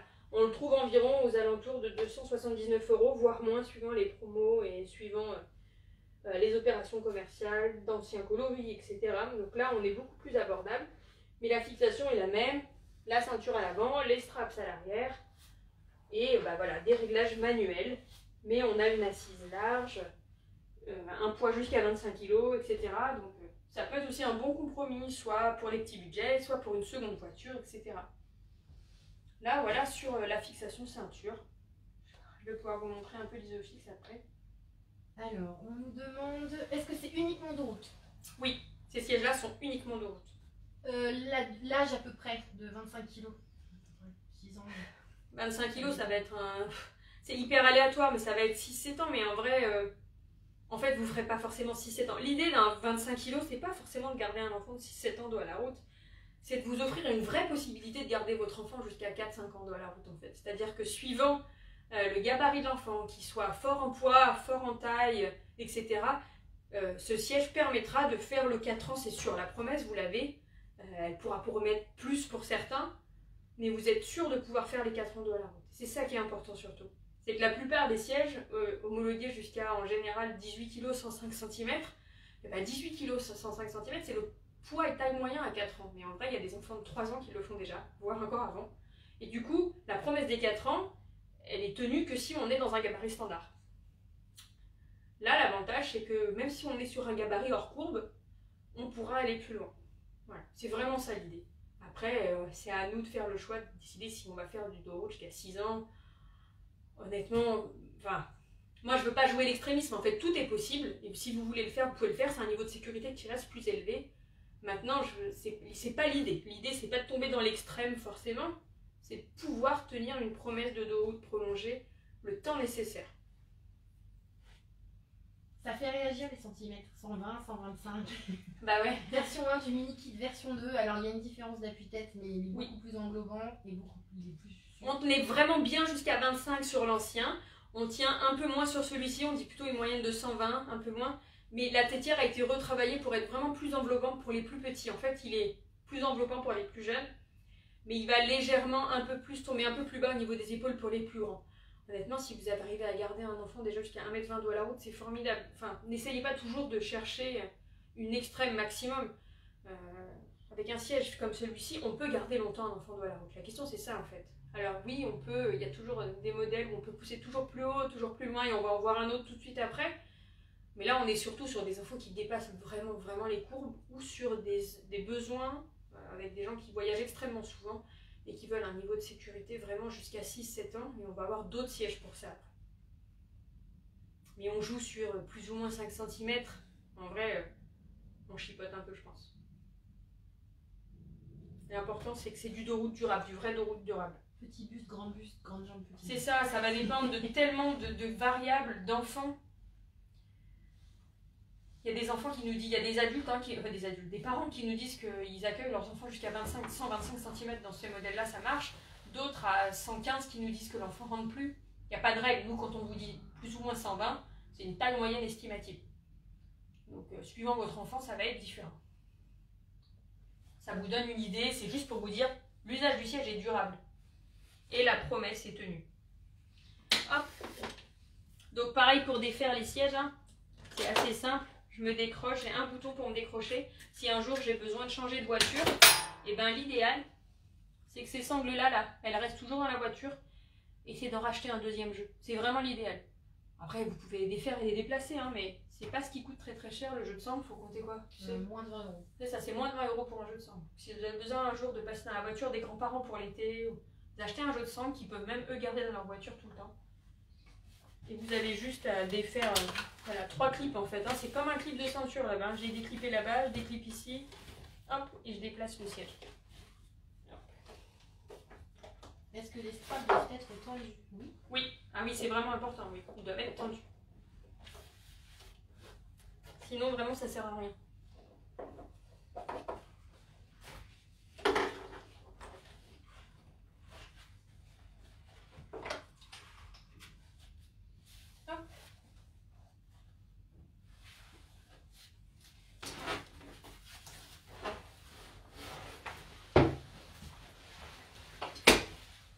On va souder Pascal.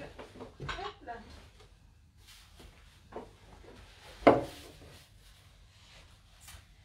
Voilà, alors là je vais vous présenter 2 modèles Isofix maintenant. Hop, on va remettre la protection de siège. Donc ça c'est une protection de siège Axkid. Elle est du coup découpée pile poil au niveau de l'Isofix. Là elle est ouverte juste pour accéder à l'Isofix. Hop. On va enlever l'étiquette.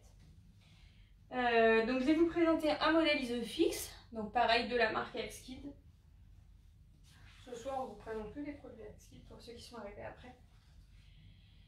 Alors, c'est un modèle high side, ce qui fait qu'il est forcément limité en taille. On est sur un siège qui est homologué jusqu'à 105 cm. Donc, effectivement, pour certains grands gabarits, c'est plus limitant. Maintenant, pour un gabarit standard et classique, 105 cm, c'est la taille moyenne à 4 ans. Donc, pour un gabarit standard ou petit, comme moi j'ai par exemple, un petit gabarit, il peut faire tout à fait ses 4 ans de à la route dans un siège de ce type-là, dans un siège Isofix. C'est à voir en fonction effectivement de la croissance de votre enfant et de votre volonté à faire du dos route prolongé. Alors, quel est l'intérêt d'un siège Isofix comme celui-ci? Déjà, c'est la facilité d'installation. Vous allez voir, pour ceux qui ne connaissent pas l'Isofix, c'est vraiment élémentaire à installer. Et qu'est-ce qu'il a de particulier celui-ci? C'est qu'il a un recul réglable. C'est-à-dire que la plupart du temps, l'Isofix a un recul donné, c'est-à-dire un recul type, on se clip et on a une position. Là, on va voir que cette partie-là se règle en profondeur et donc je vais pouvoir offrir plus ou moins d'espace pour les jambes, suivant effectivement l'espace que j'ai aussi dans mon véhicule. J'ai forcément cette contrainte-là, mais aussi la croissance de l'enfant. Donc je peux me mettre ou au plus petit réglage, là je suis au recul le plus court, ou je peux venir reculer cette jambe. Alors là, je ne suis pas dans un cran, je vais venir me mettre au cran. Voilà. Et là, je suis sur le recul le plus important. Les bras Isofix qui sont là, c'est pareil. Je tire là et j'en règle la profondeur. Et je vais venir m'adapter au réglage que j'ai choisi ici. Alors, je vais faire le réglage maximum pour vous montrer. Je sors le deuxième bras Isofix. Alors, l'Isofix, c'est quoi? L'Isofix, ce sont des crochets métalliques que vous avez dans vos banquettes. Il y a 2 crochets, un à gauche, un à droite. Sur les véhicules modernes, l'Isofix est fléché, indiqué. On a carrément même une trappe, c'est marqué Isofix. Pour le coup, c'est évident. Pour les véhicules plus anciens, vous pouvez penser souvent que vous ne l'avez pas, alors qu'en fait, l'Isofix, simplement à l'époque, n'était pas forcément obligatoire et donc il n'est pas fléché, mais il est présent. Il peut être présent à différents endroits.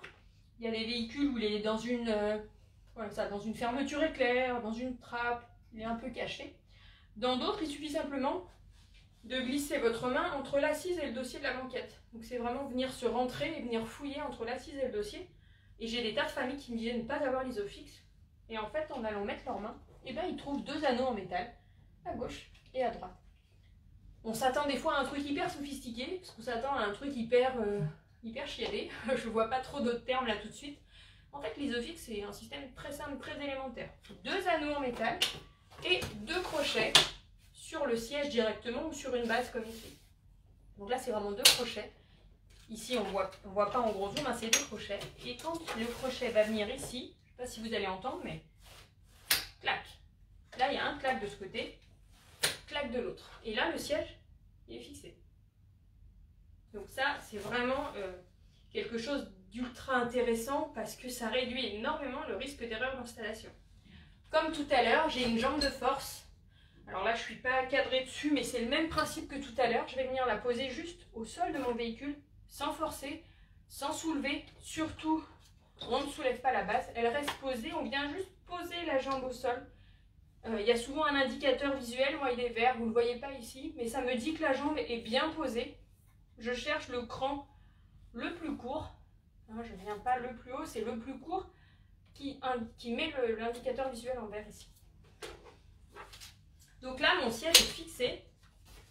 Il peut légèrement bouger même avec de l'isofix, c'est comme ça, c'est léger. En fait, il peut coulisser le long de la barre isofix. En revanche, en termes de recul et d'avance, il ne bouge pas. C'est hyper stable. L'avantage de l'isofix, c'est ça. L'inconvénient de l'isofix, c'est d'être limité en poids. C'est pour ça que vous ne trouverez pas beaucoup de sièges isofix qui vont loin. Très rares sont-ils. Il y en a quelques-uns, je vais vous en montrer un après. En fait, étant donné qu'il est limité en poids global, c'est-à-dire poids de l'enfant plus poids du siège, il faut que le siège soit extrêmement léger pour que l'enfant qu'on met dedans soit beaucoup plus lourd.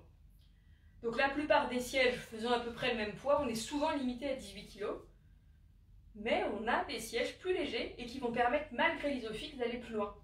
Donc je vous en montre un tout de suite après. Donc là, on a fixé la base donc, du Modukid.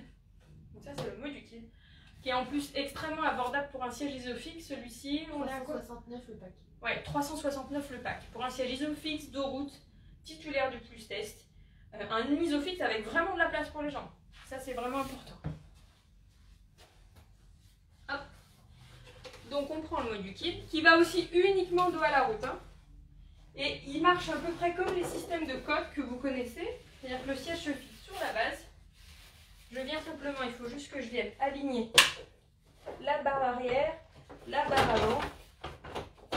Et voilà, en fait je l'ai posé, j'ai rien fait, il est équipé. Donc c'est extrêmement simple à installer. Et je ne sais pas si vous vous rendez compte, mais en termes de recul pour les jambes, voilà, le siège lâche au max. Évidemment, je sais que dans tous les véhicules, vous ne pourrez pas forcément faire ce niveau-là. Et on pourra avoir des réglages intermédiaires, peut-être là, suivant votre véhicule. Là, on est au max. Pour un siège isofix, c'est vraiment très très important comme recul pour les jambes possible. Pour le siège en lui-même, il offre les mêmes avantages que le mini-kit, c'est-à-dire la tétière automatique au moment du réglage. Hop, donc là, je ne vais pas forcément vous remontrer, enfin pour ceux qui n'ont peut-être pas vu, je peux peut-être leur faire. Le siège se débloque ici. Hop. Je vais vous le remettre en face rapidement pour ceux qui n'auraient pas vu tout à l'heure. Une des grosses particularités des sièges Daxkid, je le pose un peu à l'arrache. Ne faites pas ça dans vos voitures. Je desserre au maximum pour vous montrer. Donc là, la tétière est remontée à son maximum. Quand je vais installer mon enfant ici et faire les réglages, quand je vais serrer pour le tirer, je vais avoir la tétière qui est descendue automatiquement et les harnais qui se sont placés automatiquement sur les épaules de l'enfant. Je redesserre. Hop. Je desserre au maximum pour que ça remonte bien jusqu'en haut. Et je vous remonte une dernière fois. Je tire, vous regardez bien la tétière là, mais si je tire ici, hop, voilà, le réglage se fait tout seul. Ça, c'est vraiment une particularité qui n'existe que chez la marque. Et c'est vraiment chouette. Donc je reviens, je reprends mon siège en face des indicateurs. Hop, je vais mettre bien droit. Hop, j'ai clippé un côté et pas l'autre. On va mettre d'abord l'arrière. Et après là, voilà. Et là on est fixé. Alors, ne vous inquiétez pas, hein, ça bouge un peu, un siège ça bouge toujours. On a toujours l'impression qu'il faudrait que ça bouge pas du tout. Il y a un léger mouvement, mais il n'y a rien d'inquiétant. Le siège est vraiment fixé de manière stable et sûre. Et ce siège aussi est titulaire du plus test suédois, donc qui est toujours un test extrêmement sévère. Donc là, on est homologué de 61 à 105 cm et jusqu'à 18 kg. Donc pareil, c'est pas un siège naissance. On a différents niveaux d'inclinaison. Donc là, on est au plus assis, on a un intermédiaire et on a un dernier cran. Hop, je remets droit, milieu et troisième.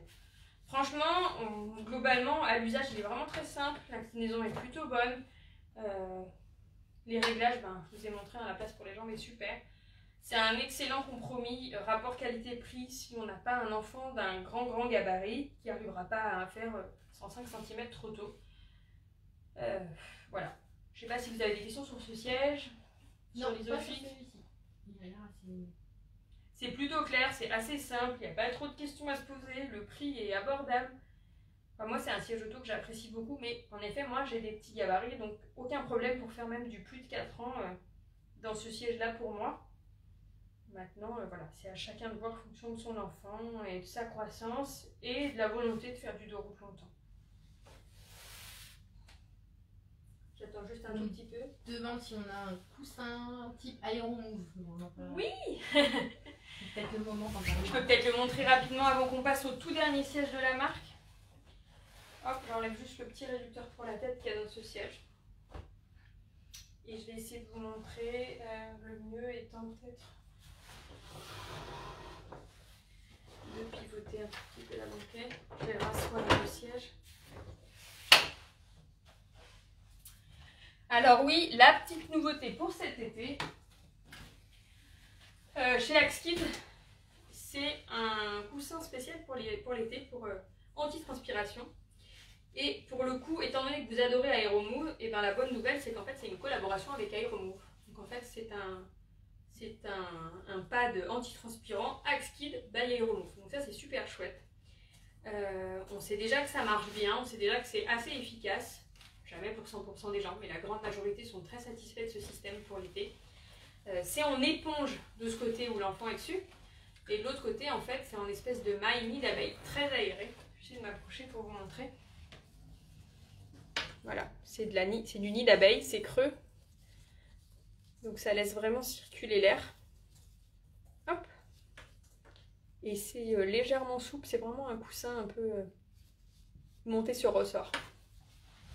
La petite particularité de la collaboration entre Aeromove et Axkid, c'est qu'ils se sont adaptés à leur siège auto. Et donc, ils l'ont fait en 2 parties, ce qui n'est pas le cas sur les modèles vendus directement par Aeromove. Donc, Axkid a légèrement fait modifier le modèle pour s'adapter, pour faire en sorte que, peu importe le réglage de la têtière, le siège auto soit adapté. Parce qu'en fait, du coup, la partie tête, va rester tout le temps fixée sur la partie tête. Hop. On va pouvoir le fixer dessus. C'est la folie chez la team. Je sais que déjà le prototype, la photo, elles avaient été emballées. Mais là c'est top parce que souvent ça gêne au niveau des harnais. L'Aeromove d'origine est formidable, mais il n'est pas forcément parfaitement universel.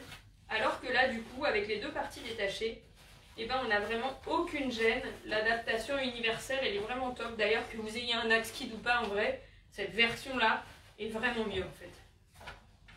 Peu importe le siège que vous avez, il n'y a plus ce problème de dimensionnement du siège. Et est-ce que ça va s'adapter? Là, ça va s'adapter forcément. Je vais essayer de tourner encore un peu pour vous montrer le principe. Je ne sais pas si vous voyez bien, mais le fait que ce soit détaché entre les deux, que la têtière soit là, hop, légèrement simplement. On a Anaïs qui a découpé son Aeromove. Ah bah elle l'a fait. Bah voilà, non mais l'idée elle était finalement toute bête à faire et ils l'ont fait. Donc que la têtière soit là, ou que la têtière soit tout en haut, du coup ça marche quand même. Là ça demande juste légèrement de le replier, mais ça coûte vraiment rien à le mettre là derrière. Et hop, et hop. Voilà, c'est vraiment top parce que du coup si vous aviez eu un truc d'un seul morceau, là on voit qu'il y a un écart énorme et j'aurais pas eu assez, j'aurais été coincée, ça aurait gêné mon harnais. Ou là, tout en bas, bah, j'aurais été emmerdée avec ce bout de truc que là, je peux simplement vraiment rebasculer là derrière et je suis pas gênée du tout, du tout. Donc c'est vraiment la bonne idée. Et bah, nous qui étions déjà fans et conquis par ce modèle depuis de nombreuses années, on est hyper contents de cette version évoluée. C'est vraiment top. J'ai envie de les féliciter là-dessus parce que je trouve toujours intéressant, les marques aiment bien développer leurs propres produits, etc. Mais là, ils sont repartis d'une technologie qui fait ses preuves déjà, que tout le monde adore, en l'adaptant juste légèrement à leur siège et du coup, c'est vraiment canon. Hop. Il sera dispo bientôt, non? Il commence à être dispo? Il est dispo, semaine prochaine, il sera déployé sur internet. Donc à partir de la semaine prochaine, il sera dispo. À quel prix? 35 €. 35 €. 35 €, ça va marcher. Bah, du coup, peut-être pas sur une coque en revanche, hein, ça c'est vraiment un modèle siège deuxième âge quand même. Je sais pas si ça ira, à mon avis, ouais, sur la coque, ça risque de pas aller. Mais en revanche, sur le siège deuxième âge, entre 1 et 4 ans, 5 ans, enfin, sur toute la durée d'usage d'un Doroute 1,25, enfin 9,25 ou comme ça, il n'y a aucun souci, il va faire tout long. Après, sur le réhausseur, il faudra envisager autre chose. Mais peut-être qu'Axkid nous fera des petites surprises par la suite. Peut-être qu'Axkid est en train de travailler. Peut-être qu'il travaille sur d'autres bonnes idées. Hop, et voilà. Donc voilà, l'idée, c'est vraiment d'en avoir un en deux parties et c'est vraiment une excellente idée. On nous demande où voir les produits Axkid en France. Eh bien, alors, il y a de plus en plus de revendeurs. Est-ce que sur le site Axkid on trouve, je suppose? Oui. Alors, sur le site Axkid, vous allez trouver une page avec la liste des revendeurs. N'hésitez pas à la consulter. Évidemment, il y a des revendeurs sur Internet. Hein, vous allez pouvoir les trouver sur plusieurs sites. Ça commence à être une marque qui commence à être bien connue. Chez le partenaire Bambino, on les trouve depuis longtemps. Forcément, vu qu'on a les sélections Sécurange, on fait confiance à la marque Axkid depuis longtemps. Mais il y a de plus en plus de revendeurs qui ont vraiment fait confiance à la marque. Vraiment, elle s'est vraiment bien développée ces dernières années. Et vous allez pouvoir les trouver dans de plus en plus de magasins près de chez vous. Et puis à la limite, n'hésitez pas à en parler aux magasins qui ne sont pas équipés. De leur dire que c'est des produits que vous aimeriez bien retrouver chez eux. Et c'est toujours sympa de pouvoir travailler avec son commerce de proximité. Et donc voilà, n'hésitez pas à en parler. Parce qu'aujourd'hui, c'est accessible. Hein, Axkid peut se rendre auprès des magasins et essayer de voir les démarcher. Donc n'hésitez pas à leur en parler parce que c'est des produits qui valent le coup d'être connus. En rapport qualité-prix, on a vraiment des gammes à des prix les plus abordables jusqu'à des prix très élevés. On va voir le dernier, effectivement, on est sur du très haut de gamme, très élevé, mais on en a vraiment pour toutes les bourses, je trouve. Pour tous les types de fixation, tous les gabarits d'enfants. Bon.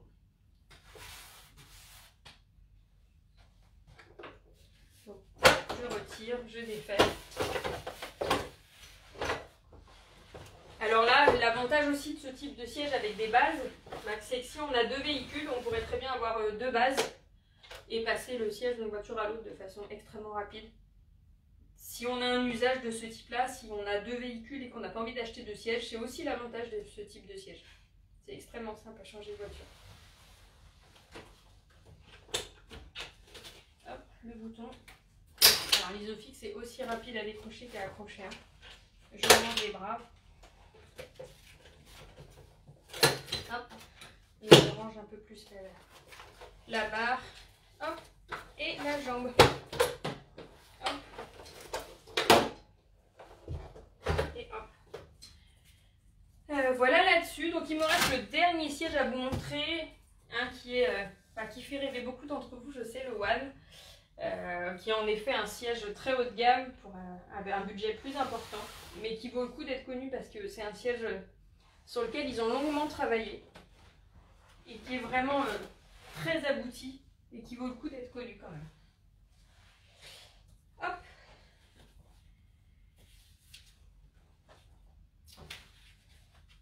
Hop. Hop, hop, hop. Bon, il faudra juste que je me rappelle de tout. Il est simple, hein. Vraiment il est très très simple. Vous allez voir, ça va me revenir très très vite. J'ai pas répété avant, j'ai pas révisé. Faut juste que alors il est tout numéroté. Je sais pas si vous allez pas forcément voir ici, mais il y a des petites gommettes. Là j'ai le 3, là j'ai le 4, là j'ai le 2. Et là derrière, j'ai le 1. Donc la première chose à faire, en toute logique, déjà c'est de regardez le cache. Parce qu'il est tout neuf.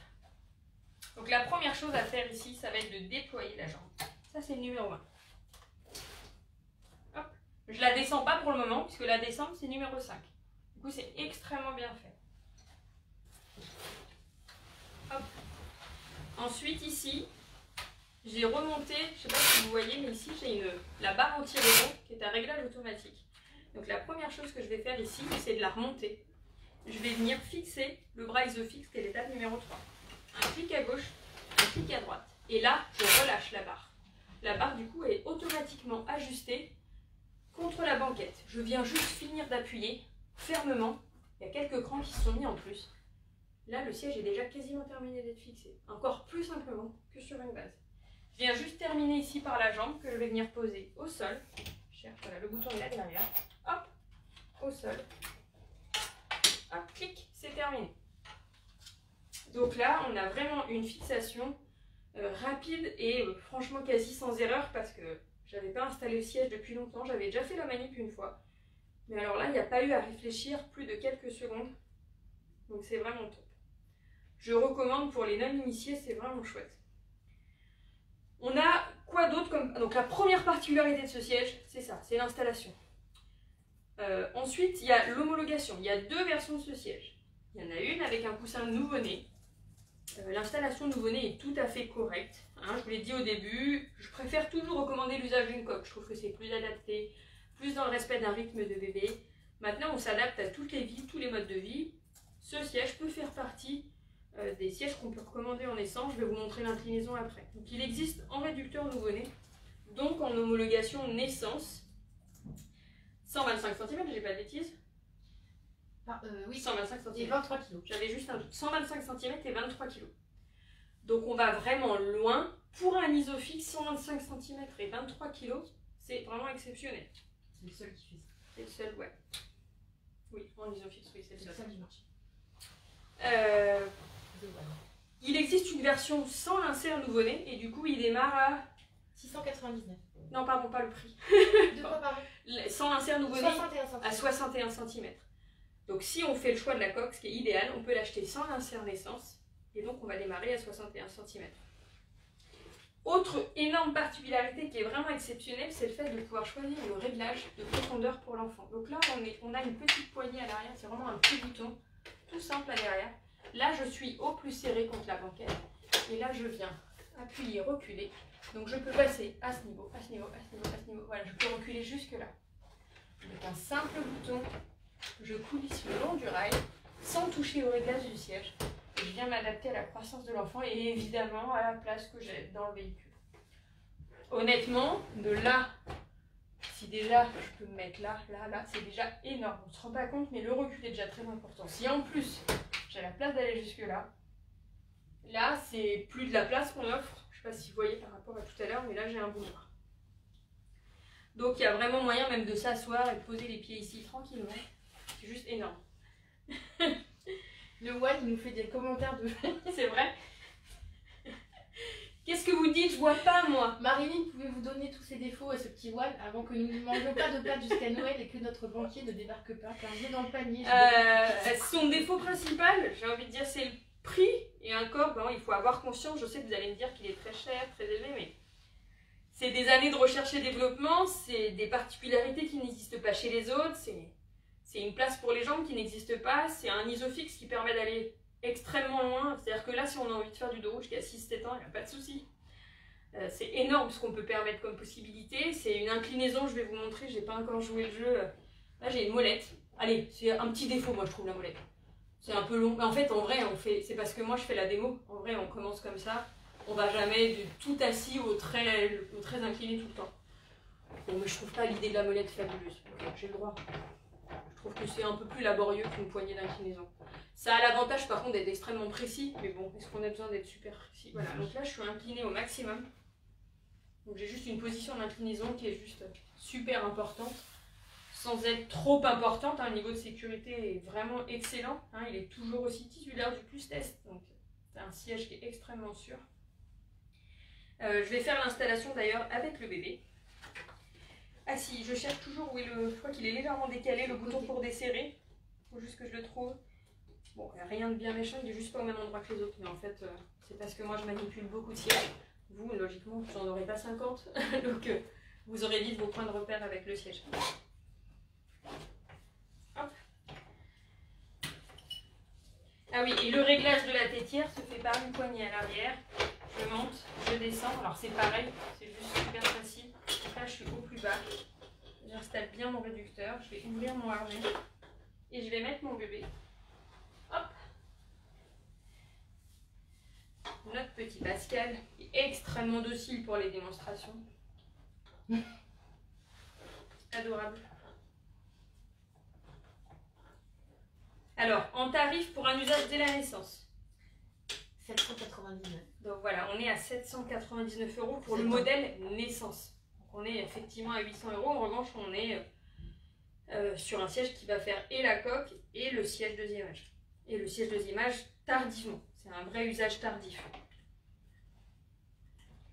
Et donc, si on fait le choix d'une coque autre marque avant et qu'on prend ce siège-là uniquement en deuxième âge, 699. Donc oui, je sais ce que vous allez me dire, je comprends tout à fait, c'est pas à porter toutes les bourses. Oui, c'est cher. Après, c'est de l'innovation, c'est de la nouveauté, c'est des choses qu'on ne trouve pas ailleurs. Les prix baisseront. Le module kit, quand il est sorti, le siège Isofix d'avant, il était beaucoup plus élevé. Maintenant, il est très accessible. Il y a plein de technologies comme ça qui sortent au départ, elles sont très chères. Voilà, c'est le prix de la nouveauté, c'est le prix de l'innovation. Mais honnêtement, les prix des sièges ont extrêmement baissé ces dernières années. Pour des technologies équivalentes, ils ont baissé. Et en effet, il y a des nouvelles technologies qui sont venues se placer encore plus élevées et qui vont elles-mêmes descendre par la suite. C'est un peu le cycle innovation et le cycle des nouveautés. Donc je vais venir serrer le harnais. Hop. Donc vraiment, franchement, ça se règle super bien. Donc voilà, je place bien le petit coussin réducteur pour le bébé. Là, j'ai une position qui est vraiment très très bonne pour un bébé. Voilà, j'ai vraiment un alignement de tête, colonne qui est bonne. Bon après, c'est pas un naissance, c'est pas un préma. C'est un bébé qui doit faire déjà 2 mois, je dirais, mais c'est un petit bébé en taille, mais en gabarit, il est un peu plus imposant. Mais là, la posture est vraiment top. Donc, j'ai pas grand chose à redire. Je préfère toujours les cosiers en naissance, les coques, parce que ça a été conçu pour le nouveau-né. Il y a ce côté amovible que je trouve vraiment adapté. Maintenant, voilà, pour un siège naissance, on est parmi ceux qui sont le plus adaptés pour ceux qui ont vraiment ce mode d'usage et ce mode de vie. Là, l'inclinaison est vraiment bonne. Effectivement, pour le bébé, j'ai pas besoin de ce niveau de recul-là, hein, par exemple. Donc là, je vais pouvoir le resserrer. Hein, les pieds sont encore, même en plus serrés, j'ai encore un espace. Il aura le temps de grandir avant que j'ai besoin de reculer. Donc voilà pour l'usage vraiment naissance. Il y a des questions là-dessus ou je continue? Non, on peut même s'asseoir dedans, vu l'espace pour les gens. Franchement, on n'en est pas loin. On a Anaïs qui nous dit: je suis en train d'argumenter avec moi-même, c'est moins cher qu'un iPhone. Oui, non mais c'est vrai. C'est vrai, après tout le monde s'achète pas un iPhone, mais oui, si vous avez un iPhone, en effet, hop, il n'est pas bien serré, hein, vous pouvez encore. Franchement, il se serre extrêmement bien. Quand il est bien réglé, il se serre extrêmement bien. Alors, je vais desserrer. On va sortir notre ami. On nous demande les crash tests qui sortent en mai. Quand est-ce que tu auras le temps de tout éplucher pour donner les résultats?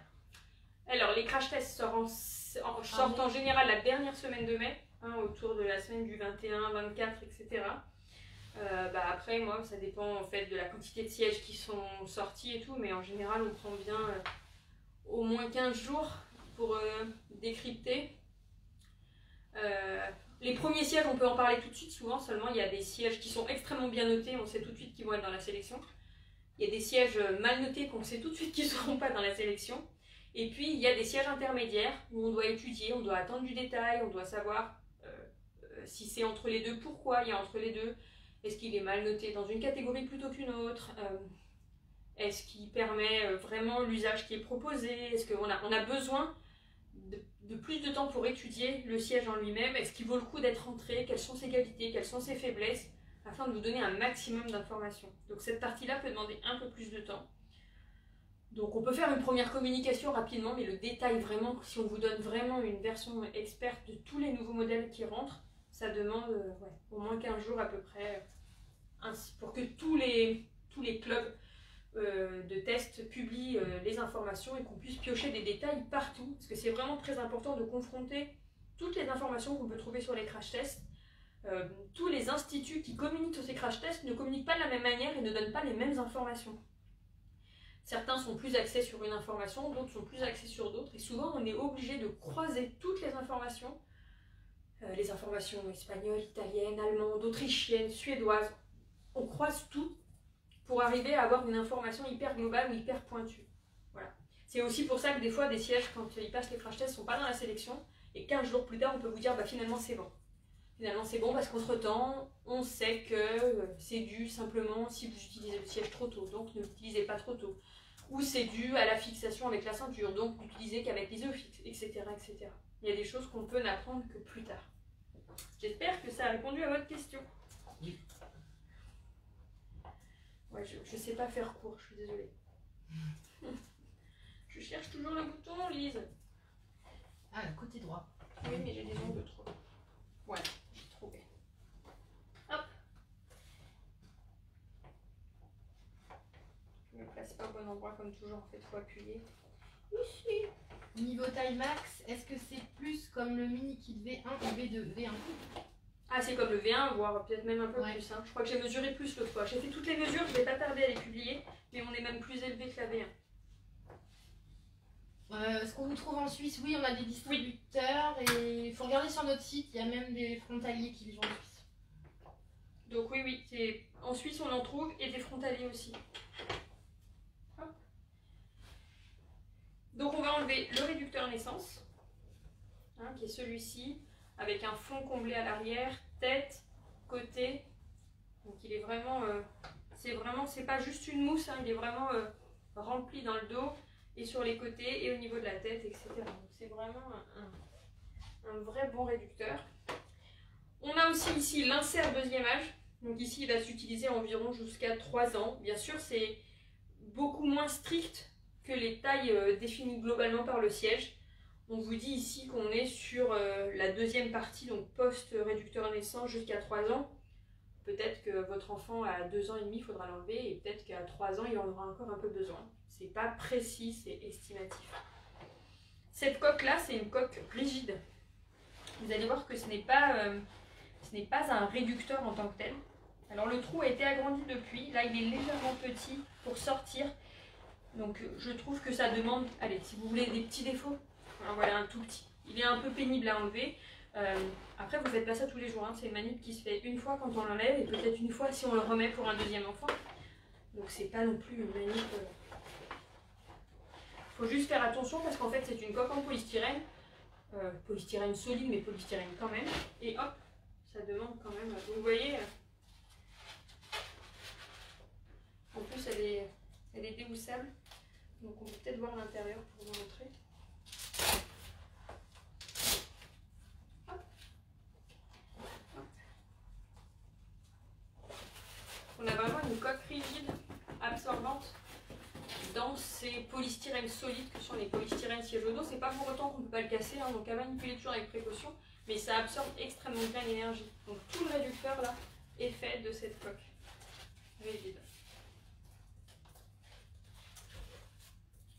Et donc enfin on arrive ici sur le siège deuxième âge, donc il n'y a pas besoin d'être autant couché. Donc on va le redresser à la molette.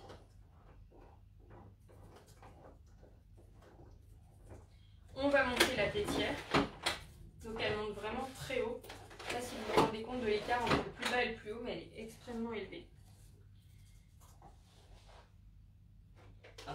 On va reculer pour offrir plus d'espace à l'enfant plus grand.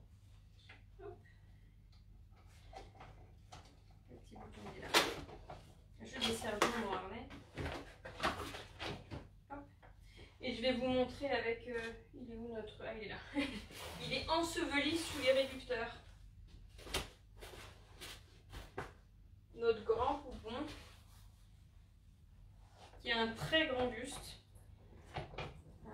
Celui-ci passe tout juste dans le mini kid de par son buste qui est extrêmement long. Et alors là, j'ai quasiment une main encore de cette largeur-là avant d'arriver en haut. Alors que dans ce mannequin-là, avec ce buste très grand, rentre vraiment au chausse-pied dans le mini kid. Donc il a vraiment un dos au chausse-pied. Et là, on a encore plus de tout ça en termes de buste en hauteur en plus. Je vous donnerai toutes les mesures très bientôt. Donc je lui passe le harnais.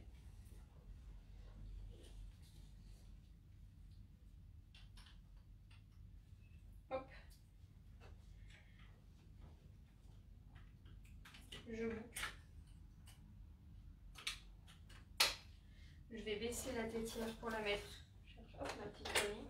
Voilà. Donc là, vous voyez, j'ai encore tout ça en marge en plus. Je viens lui placer au niveau de l'épaule pour que le harnais soit vraiment au niveau de l'épaule. La tétière à peu près à 2 cm au-dessus. Et je vais venir hop, tirer la sangle. Où je tends la sangle en haut et je tire par le bas. Hop. Donc j'ai vraiment de la marge. Donc là voilà, j'ai l'enfant qui est vraiment installé avec encore beaucoup d'espace pour les jambes. Ma petite molette, elle est où déjà, je ne vois plus rien. Avec le petit dedans. Elle est là, elle est juste cachée sous la boucle. Donc je peux jouer sur l'inclinaison avant, après, pendant. Donc plus assis, là je suis au plus assis. Donc voilà le fameux WAV.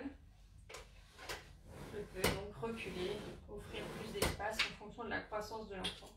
Et ça c'est voilà, c'est vraiment unique en termes de prestations. Est-ce que vous avez des questions sur ce siège? Peut-être rappeler le plus test parce que j'ai des personnes qui m'ont demandé par exemple si un big kid avait le plus test, donc c'est peut-être pas... Alors, pour ceux qui en effet parlent du plus test et ne savent pas vraiment comment ça marche, le plus test va mesurer les forces exercées sur les cervicales de l'enfant. Et donc, il a un niveau, un barème très sévère. Il faut que le niveau des cervicales soit très bas. Et les seuls sièges qui peuvent offrir ce niveau de sécurité, c'est uniquement un siège de route. Impossible pour un siège face route d'obtenir le plus test. Aussi bon puisse être ce siège face route, il n'aura jamais ce niveau très bas, ce seuil qu'offre le plus test. Vous pouvez voir le barème directement sur le site Sécurange. Vous tapez plus test même sur Google, plus test Sécurange, mais même plus test tout seul, vous tomberez sur l'article et vous verrez les schémas. Moi j'ai pu assister au test justement lui-même au plus test. Et il y a une vidéo qui montre, et il y a les grilles, les schémas avec le niveau autorisé en force sur les cervicales. Vous verrez qu'il est vraiment très bas, que même un bon face-route va être au-dessus, et que les deux routes vont pouvoir se placer un bon deux routes, mais la plupart des deux routes, qui sont uniquement deux routes, du coup, vont pouvoir l'obtenir. Puisque de toute façon, avant même que les sièges ont besoin d'être excellents, mais la position elle-même est déjà excellente en fait. C'est ça qui est important. Donc oui, lui il va avoir le plus test et un rehausseur ne l'aura pas. De toute façon, on ne mesure pas là-dessus puisque un rehausseur est forcément face route, il n'y a pas d'alternative pour les plus grands.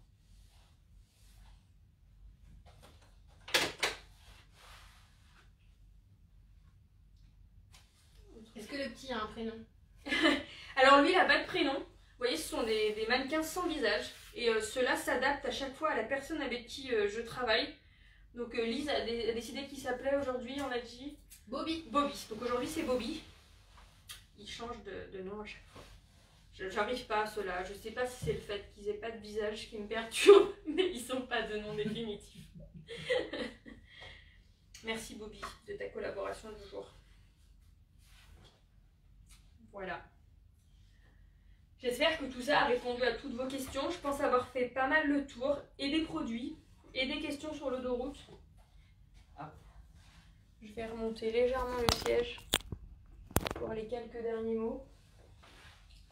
Donc je remercie tous ceux qui sont restés là. C'était un live un peu long. Je sais pas trop quelle heure il est en fait, je me rends pas compte. 22h11. Ah oui, déjà. Donc on a parlé longtemps. J'ai essayé de répondre à toutes les questions. Vous inquiétez pas pour ceux qui ont loupé le début. J'enregistre le live, je le laisse sur Facebook. Je vous le mets aussi sur YouTube. Et j'essaie de prendre le temps rapidement de vous faire un sommaire pour vous dire quel sujet, quel siège est à quelle heure à peu près, pour que vous puissiez rebalayer le live et essayer de retrouver des réponses aux questions qui vous intéressent. Après, on reste à disposition. Donc aujourd'hui, si vous avez des questions, vous pouvez vous rendre sur le site Sécurange, le blog Sécurange. Vous pouvez aussi rejoindre l'association VDR by Sécurange, l'association qui compte une quarantaine de bénévoles un peu partout sur la France, la Suisse, la Belgique. Et toutes ces personnes-là bénévoles qui sont là tous les jours pour vous aider, vous renseigner sur le groupe de l'association, qui font aussi des animations auprès des crèches, des écoles, des maternités, d'autres associations, auprès de magasins. Voilà, les filles donnent énormément de leur temps et ça vaut le coup déjà de les remercier. Je le fais aujourd'hui et n'hésitez pas à le faire aussi parce qu'elles font un travail. Axkid aussi. Parce que ça progresse, elle doit aller ouais. Et nous, c'est notre combat. Et... Voilà, Axkid vous remercie aussi, comme beaucoup d'autres marques, de faire avancer, je trouve, le sujet parce que là, moi j'ai fait beaucoup au départ, j'ai lancé tout ça, mais je pense qu'on n'aurait pas autant avancé sans les bénévoles, sans leur implication, sans la communauté aussi qui fait beaucoup pour ça. Donc c'est important, il y a un message qui passe, il y a vraiment, moi ça fait 8 ans que j'ai monté le site et vous n'avez pas idée de comment le message a évolué, même si vous avez l'impression qu'on patauge encore et qu'il y a encore beaucoup de gens à convaincre, on part de super loin. Le message a énormément évolué. Aujourd'hui, sur une conversation qui parle de siège auto, il y a toujours au moins une personne qui va parler du route, ce qui n'était pas le cas il y a encore un certain temps. Donc vous pouvez aussi vous féliciter vous-même de faire passer les messages avec un peu plus de douceur parfois. Je sais que vous n'êtes pas toujours hyper plein de tact et de pédagogie parce que ça vous tient tellement à cœur et vous avez envie de faire passer des messages. Mais voilà, de temps en temps, c'est pas forcément la bonne manière de le faire. N'hésitez pas à renvoyer sur des articles, à renvoyer les gens sur des groupes, à penser que vous avez peut-être pas vous été convaincu tout de suite du premier jour. Vous avez besoin de cheminer, de réfléchir, d'être convaincu. Il faut rassurer les gens. Moi, j'ai pas été convaincue du premier jour. Enfin, faut se rappeler d'où on vient en fait. Faire passer des messages, c'est pas forcément juger les autres, c'est pas forcément. Voilà, c'est vraiment important comme message. Donc si vous avez aujourd'hui envie de nous soutenir dans nos démarches, vous pouvez aussi devenir adhérent de l'association. Aujourd'hui, on conseille des milliers de parents chaque mois, chaque semaine. On travaille énormément, on fait beaucoup de travail et finalement on a très peu d'adhérents sur l'association VDR by Sécurange. Donc n'hésitez pas, c'est juste 10 € à l'année, ça nous permet tout un tas de communication, d'imprimer des flyers, de faire des déplacements, de participer à des salons, de payer une graphiste pour nous faire les affiches que vous aimez tant. Donc voilà, je remercie tous les adhérents aujourd'hui et n'hésitez pas à nous rejoindre encore une fois. Merci à tous, je vous souhaite une bonne fin de soirée, un excellent week-end, un bon courage pour la fin des vacances avec les enfants et je vous dis à bientôt.